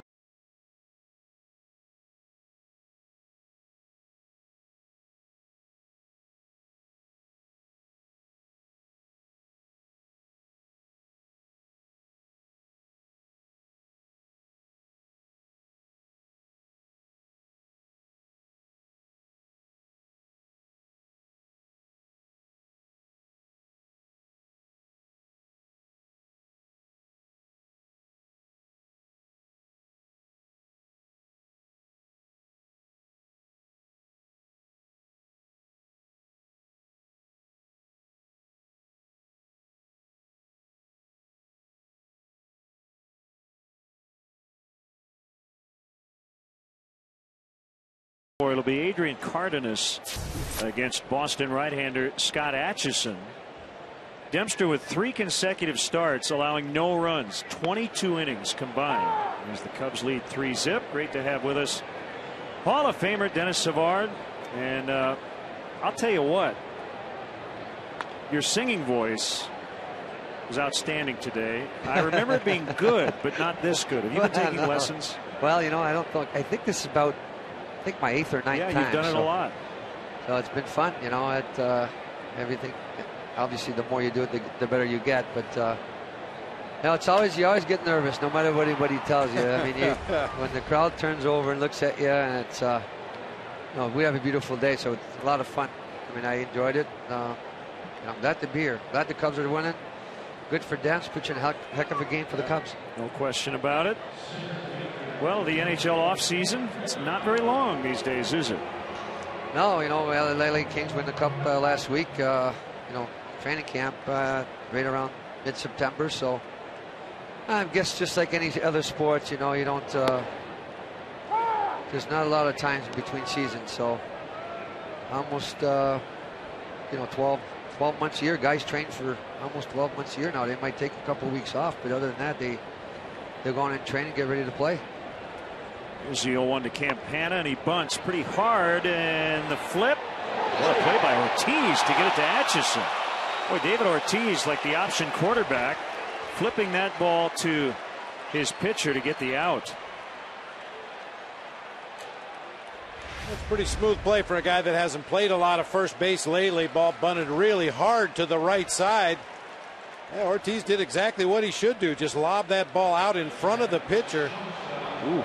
Well, I tell you, I think Tony perhaps thought Atchison was going to try to tag him as he was going down that line. Man, very close. That makes it a tough call for the umpire when the pitcher's on his feet and the runner's on his belly. Very close. Dennis, I got to ask you, talking about the Red Sox, the Cubs, no matter what the record is, there's always a huge spotlight around these two franchises. Is the NHL equivalent the Montreal Canadiens? Seems like the media spotlight there is very bright. I look at this game here. It could be, you know, Montreal Canadiens playing the Chicago Blackhawks. Yeah. You know, I know that the Cubs, you know, they're on their way to rebuild this team, which is a thing that we had to grow to for many years. I think the route they're taking right now is the best route. You know, I know that, you know, Chicago fans are like the winning team, and that's what the Cubs are trying to do now. Not that they weren't winners before, but you know, you need to build within. Like for us, you know, we had 12 of our own kids that we built to win the Stanley Cup. And unfortunately, through free agency, we lost a lot of our guys. So I think they're doing the right thing here. You know, Cubs are going to be good down the road here for many years to come. You know, they're got to go with your young kids, your young blood, and hopefully that next few years here they get better and hopefully win a championship. There's a 1-2. Castro takes it high. You know, Len, Bob, for us, you know, we had your old boss, John McDonough, that came on board with us and done a great job of changing the culture of our team. I think Theo here will do the same. Always great to see you, sir, and thank you. Enjoy your summer. Yes, I can shake your hand. I'm not ill, at least at this point. Dennis Savard with a spinorama. Thank you, guys. 3-0 Cubs.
more on defense. Not easy to get Campana.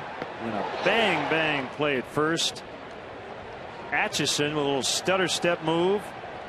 Not quite sure he did get him, but that was the call in the seventh, rather. And here's James Russell, the left-hander.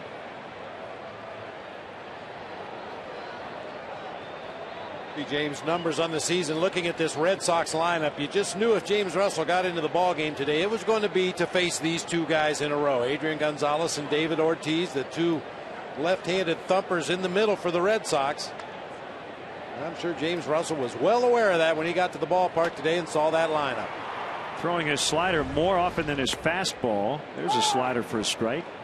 According to Fangraphs, throws his slider 43.4% of the time. The fastball 42.2%. A very rare curveball and changeup.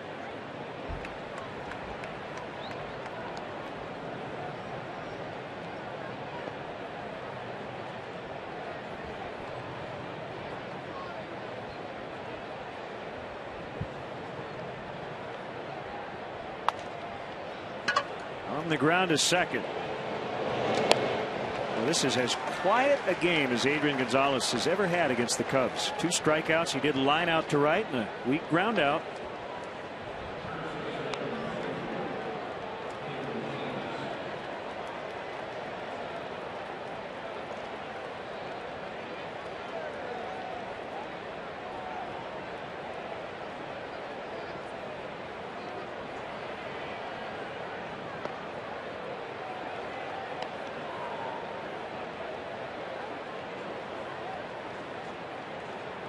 David Ortiz. You think of him as only a Boston Red Sox, but he started in the big leagues with the Twins, and he signed with Seattle back in 1992.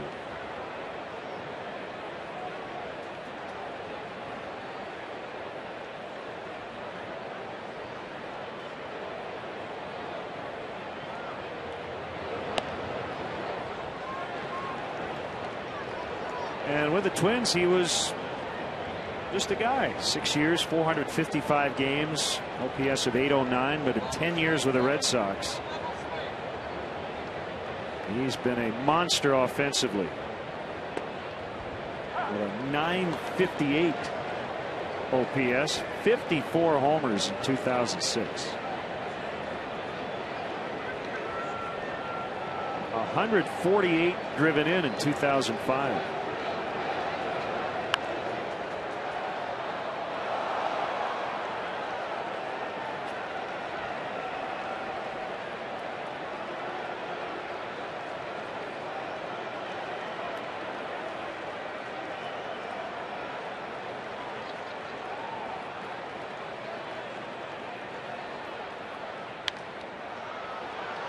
Fly ball to left. And Soriano makes a grab, 2 down. Tickets are still available for Sunday night when the Cubs host the Red Sox in the final game of this series. To purchase tickets, visit Cubs.com, call 1-800-THE-CUBS, or visit the Wrigley Field box office. 40,073 in the yard today.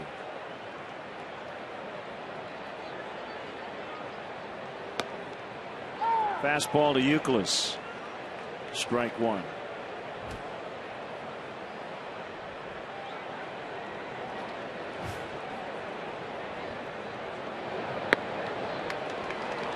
Swing and a miss on a changeup.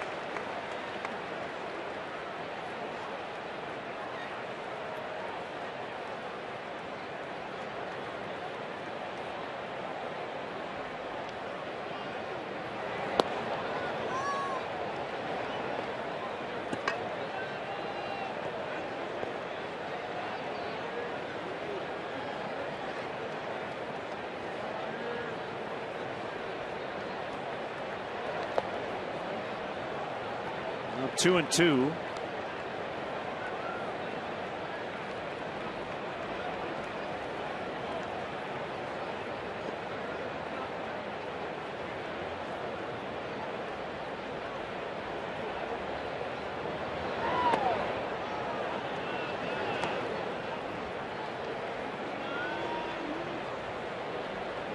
this point, Pedrola, Gonzalez, Ortiz, and Youkilis have combined for 1 hit and 1 walk in this game.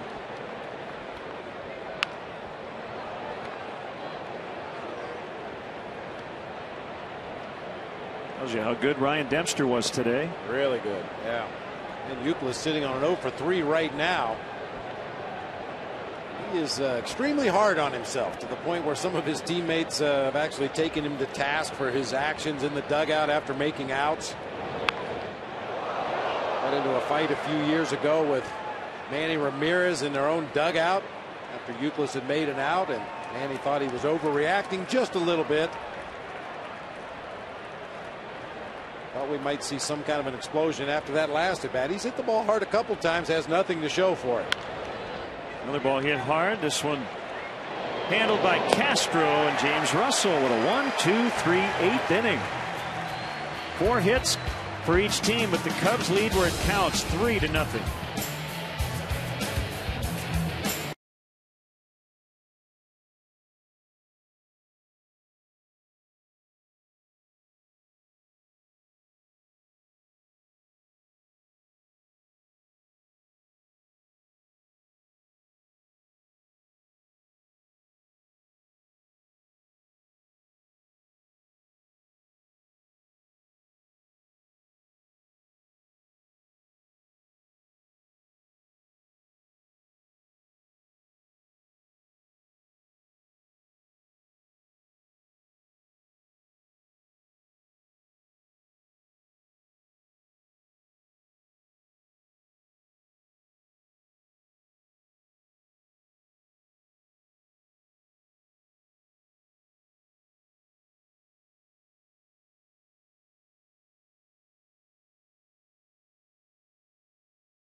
On Sunday, June 17th, right here at Wrigley Field. Game time is 7:05, but be sure to arrive at the field early. The first 5,000 fans will receive a Cubs Stadium seat cushion, compliments of Serta.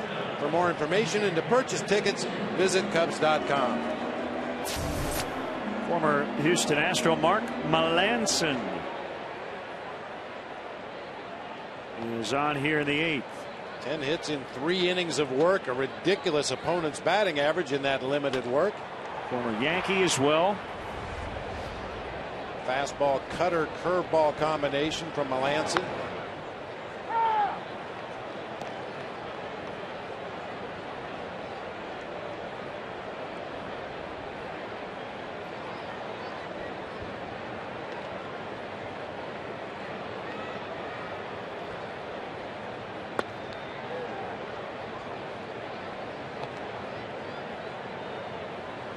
One count on David DeJesus.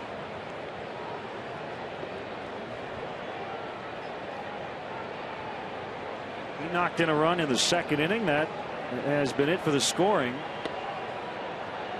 In terms of, we haven't seen a run since. 2-run double Steve Clevenger in the 1st, RBI single DeJesus in the 2nd, and it's been the pitchers as the story since.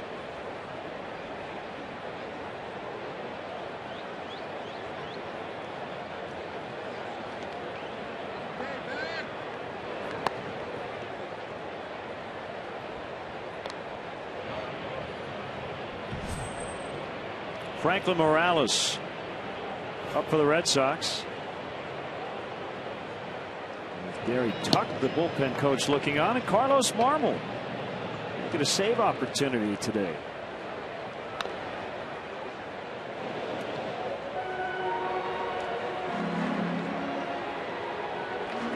Red Sox have Saltalamacchia, Sweeney, and Aviles due up in the ninth.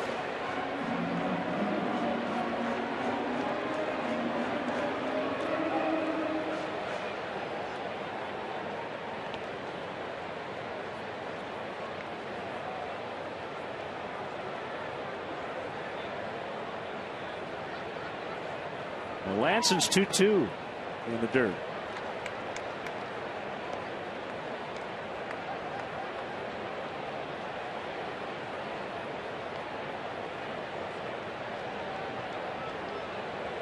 Sent to the minors in mid-April, called up on June 10th.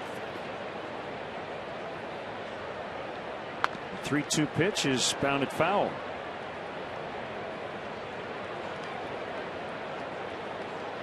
Melanson came over from the Astros, the deal that sent Jed Lowry.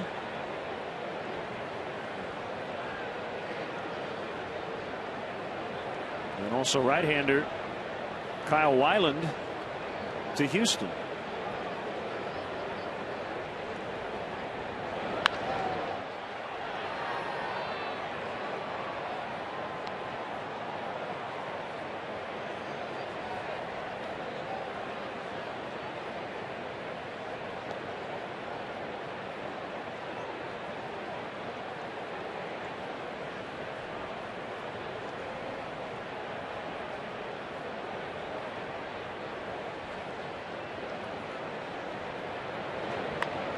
Another foul. This long at bat continues.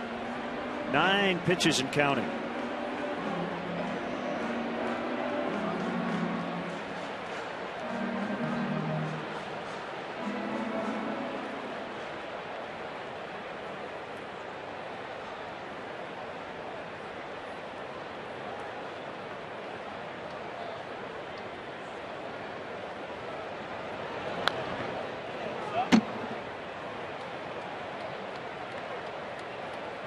David DeJesus is the kind of hitter that just drives opposing pitchers crazy. Once you get a hit or make an out, do it a little bit quicker. You're making me work way too hard out here.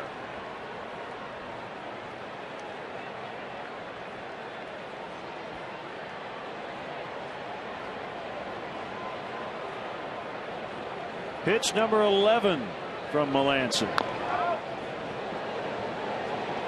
As a catcher in this spot, Bob, I mean, you just start mixing up your pitches when a guy gets into swing mode, 3-2. Absolutely. I mean, you know, you'd like to think, well, if I throw one out of the zone, he'll swing at it anyway. But with David DeJesus' eye at the plate, that's not a guarantee. Some batters, yeah, you could get away with that. Bounce a curveball in a 3-2 pitch, he's likely to chase it. But not David DeJesus. I think probably the only thing you can do as a catcher is make that pitcher shake his head a few times before every sign you hang down. Well, he's thrown 6 consecutive four-seam fastballs.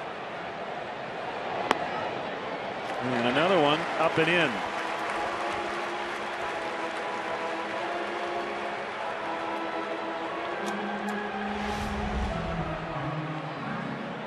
He got some good pitches to hit during the course of the at-bat, but ultimately takes pitch number 12 for ball 4.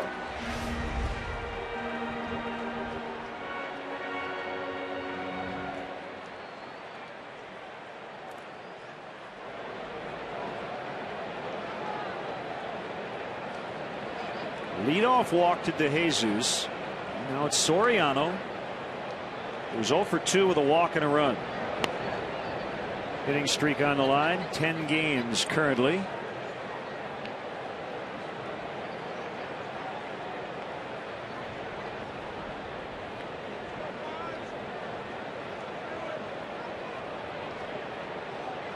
Yesterday snapped his 9-series homer streak.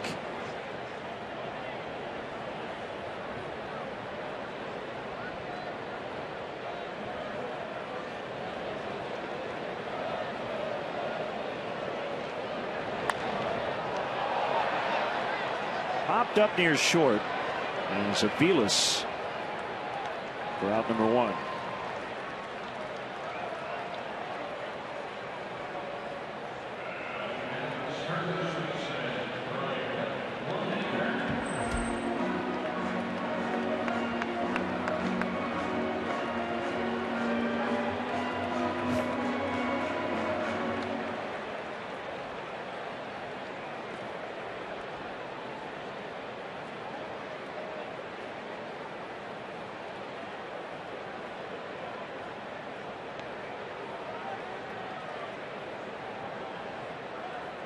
Lanson to the belt. His first offering to Bryan LaHair is outside.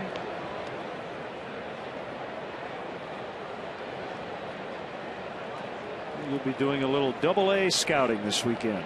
Yeah, taking advantage of a couple of off days to shoot down to Knoxville and catch a couple Smokies games.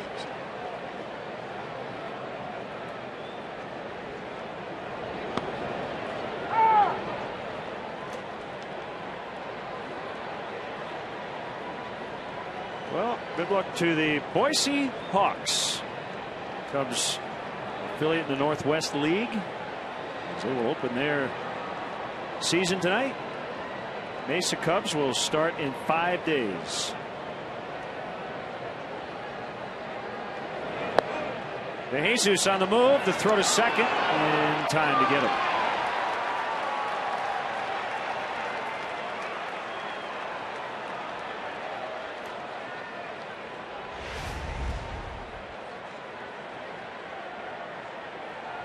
Almost looked like that was a missed sign. David didn't get much of a jump at all over at first base and was looking back toward the plate as that ball got into the hitting zone.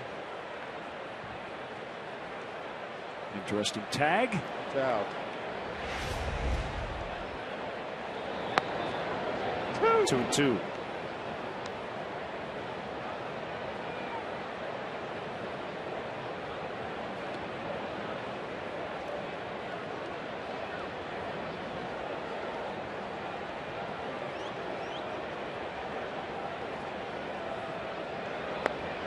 Swing and a miss, strike 3 to end the inning. We will go to the ninth with the Cubs leading 3-0.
Action, Ryan Dempster with his first triple in 10 seasons. Only 4 behind Starlin Castro for the team lead. He would add a single later, probably the closest he's ever gotten to the cycle in his career.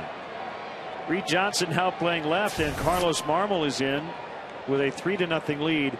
The guess here is that if it were a closer ball game, a 1, maybe 2-run lead, it would be Sean Camp, but with a 3-run lead, this is a save opportunity as Dale Swaim goes with the guy who was the closer to start the year.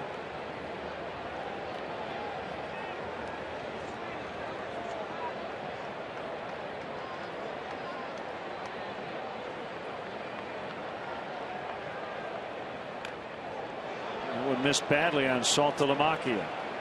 Didn't miss Chad Fairchild, however, behind the plate. That fastball took off, caught Steve Clevenger a little bit by surprise, tipped off his glove, and then caught Fairchild in the side of the mask, it appeared.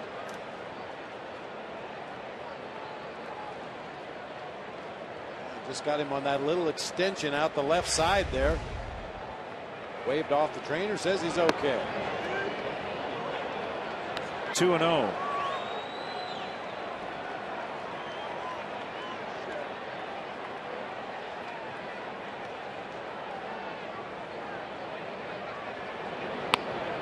There's a strike, 2-1.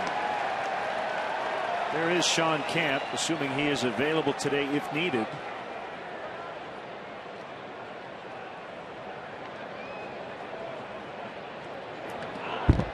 Missed badly again. That was an awkward landing by Marmol.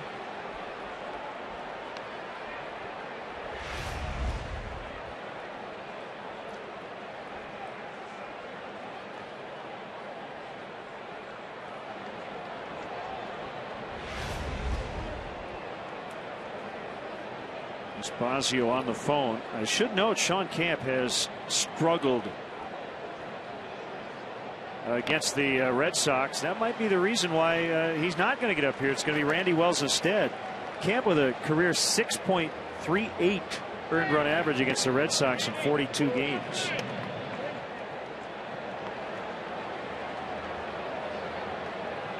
Give up 2 runs in the game yesterday. What a diving stop by Valbuena to get Saltalamaccchia. That was a great play. Saltalamaccchia trying to shoot a shift beater through that left side. What a great diving stop by Luis Valbuena. Shows a strong arm, getting it over there in time to get Saltalamaccchia at first base. Nicely done.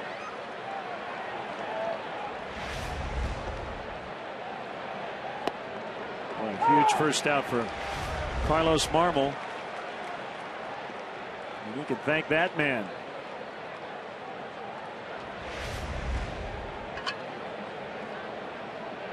Ryan Sweeney into right. That's a base hit.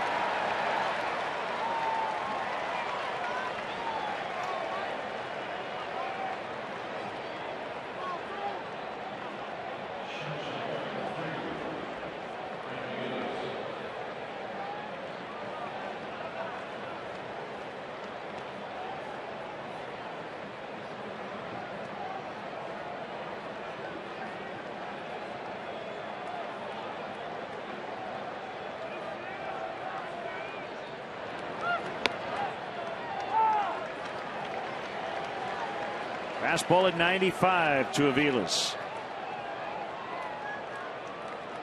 Marmol trying to get his 3rd save of the year. Slider on the outside.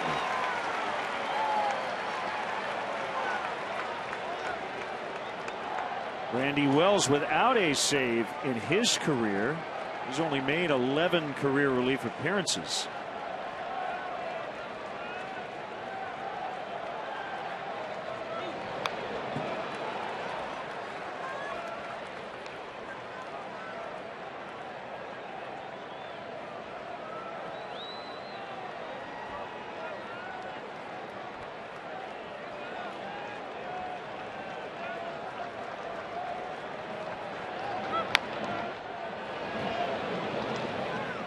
Well, getting ahead in the count, as you can see, critical for a guy like Marmol, who does throw a lot of pitches outside the strike zone. He will get swings on those pitches when it's 0-2. Won't get them when it's 2-0.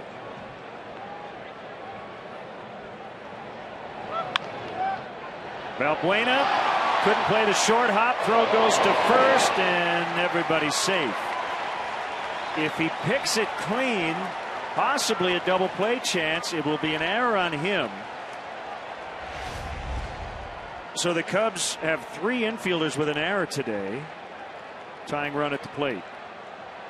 Just a little bit too long of a hop. He tried to smother it on that short hop right off of the dirt, but it came up a little higher than he expected. Glances off the thumb of his glove to Starlin Castro, who tried to make the play at first.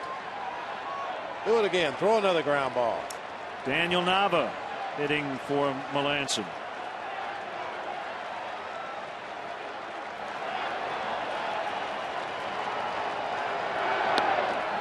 Inside for a ball.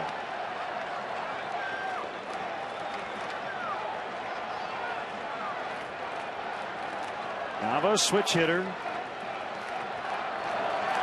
A lot better left-handed than right-handed this year. 344 from the left side, 200 righty.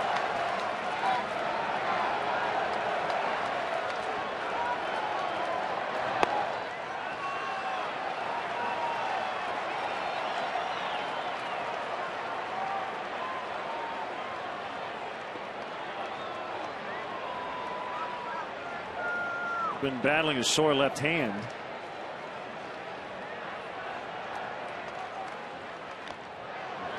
Home run swing there. You may remember Nava 2 years ago hit a grand slam on the first pitch he ever saw in the major leagues off Joe Blanton of the Phillies at Fenway Park. June 12th, 2010. Second player to hit a granny on the first pitch of his career. Kevin Kuzminoff was the first in 06 for Cleveland.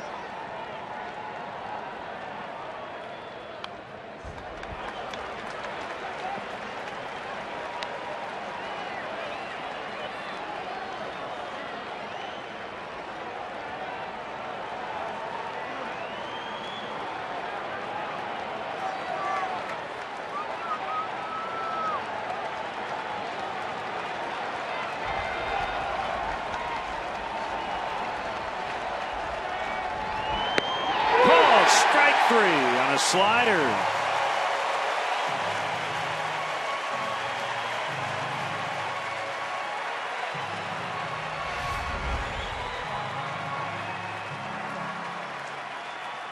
Absolutely perfect pitch. Started it off the outside corner, nips that outer third of the plate.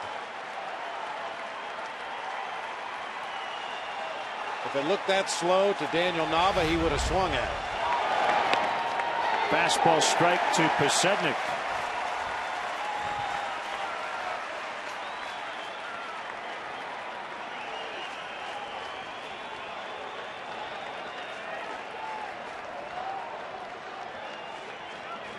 Posednik 1 for 4 with a homer, a walk, and a strikeout against Carlos Marmol.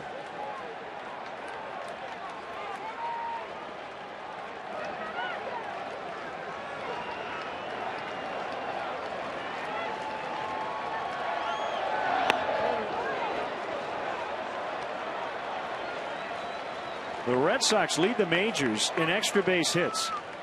They have 5 hits today. They've all been singles. Dempster, Russell, and now Marmol. Done a nice job. Marmol trying to get that final out. 3-1. Pedrola on deck.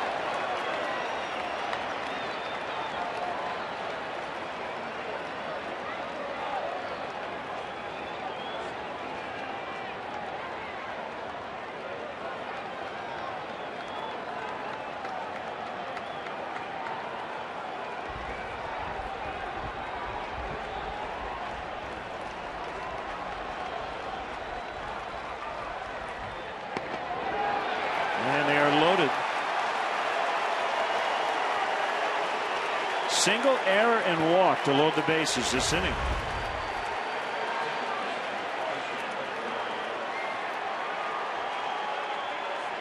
Just enough late movement on that fastball to take it off the corner. Clevenger couldn't hang on to it.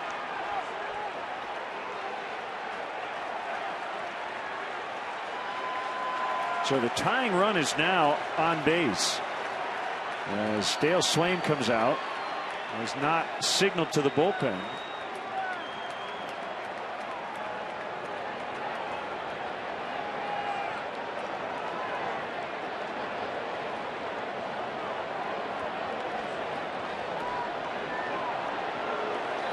Visit the official online shop of the Chicago Cubs at Cubs.com. Browse the largest online selection of authentic team gear, including official caps, t-shirts, jerseys, collectibles, and more.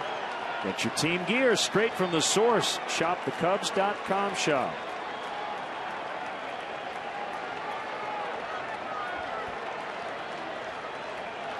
Bases loaded, 2 outs, 3-0 Cubs. Pedrola is taking all the way. Slider outside. Well, you said it a moment ago, Len. That's why strike one is so important for Marmol. Opposing teams know that he struggles to find the strike zone. If he jumps ahead in the count 0-1, it completely changes the complexion of the at-bat. Pedrola is not going to swing until he gets a strike. Although now that it's 2-0, that could change the stakes a little bit.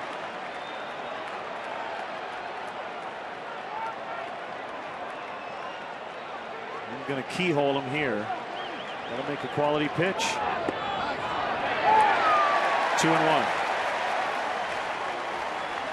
Well, the fact that Pedrola backed off the plate on that 2-0 pitch, I think, helped Marmol. That pitch tailed off the corner inside, but he got the call.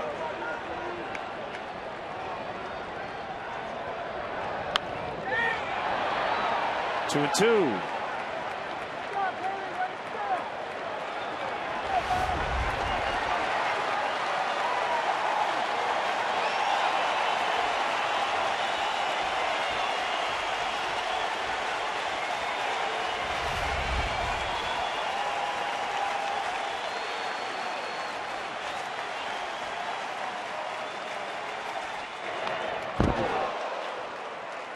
Jam shot foul.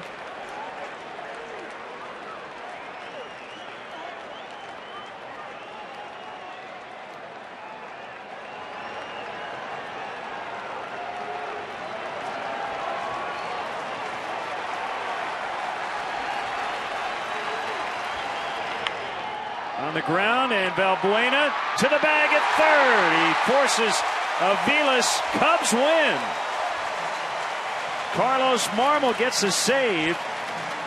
Not without drama in the ninth, as they leave him loaded. That was hit hard right at Valbuena, who was playing deep and close to the line. Had to come up on that bad hop and then outrun the base runner to the bag at third. At least he had the presence of mind to go that direction. I don't think he had an out anywhere else on the field. Marmol's first save since May 2nd at Cincinnati. And our GMC player of the game is Ryan Dempster. 3 starts, no runs. He's won 3 in a row. The hottest pitcher in all of baseball.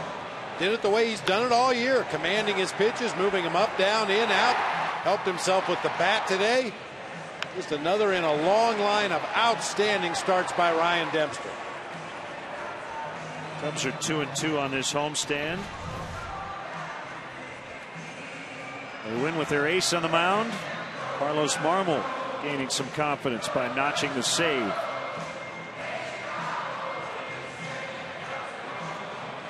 Steve Clevenger had the game-winning hit in the very first inning. Let's go down to Gail Fisher. All right, Len, thank you. Steve, nice game for you guys. You scored 3 runs in the first 2 innings. It ended up being all you need. Talk about taking advantage of those walks in that first inning. You know, I just came up to the plate, looking for a good pitch to hit. I know he was kind of wild, so I kind of figured he was going to give me a good pitch to hit. Luckily it fell in there and got a couple RBIs. Considering that's all you guys needed, that's a testament to the pitching today. How good was Ryan Dempster? Oh, Dent was amazing. He's mixing the ball in and out, up, down. He's been doing it all year. Unluckily we haven't been giving him run support, but today, 3 runs made it do. How valuable is a guy like Demp inside that clubhouse if, in fact, this could be his last start as a Cub? He's unreplaceable. I'm still learning up here as a catcher. I'm a rookie. He's kind of, guided me through a little bit his starts, and like I said, he's unreplaceable in the clubhouse. You guys unable to win that series against the Tigers, getting the first game, though, against the Red Sox. I'm sure now you guys want to win this series this weekend. Oh, definitely. Anytime you can take a series, and you can only win a series by taking the first game. We played good today, hopefully we can carry it into tomorrow. All right, thanks a lot, Steve. Good game to you. Len, Bob, let's send it back to you. All right, Gail, thanks very much. The Cubs win today 3-0 in spite of 3 errors. That tells you about the pitcher's ability to work around those miscues. Yeah, and then rise to the occasion. A defense is going to pick up the pitcher many, many times over the course of the season. Occasionally, the pitcher has to pick up the defense.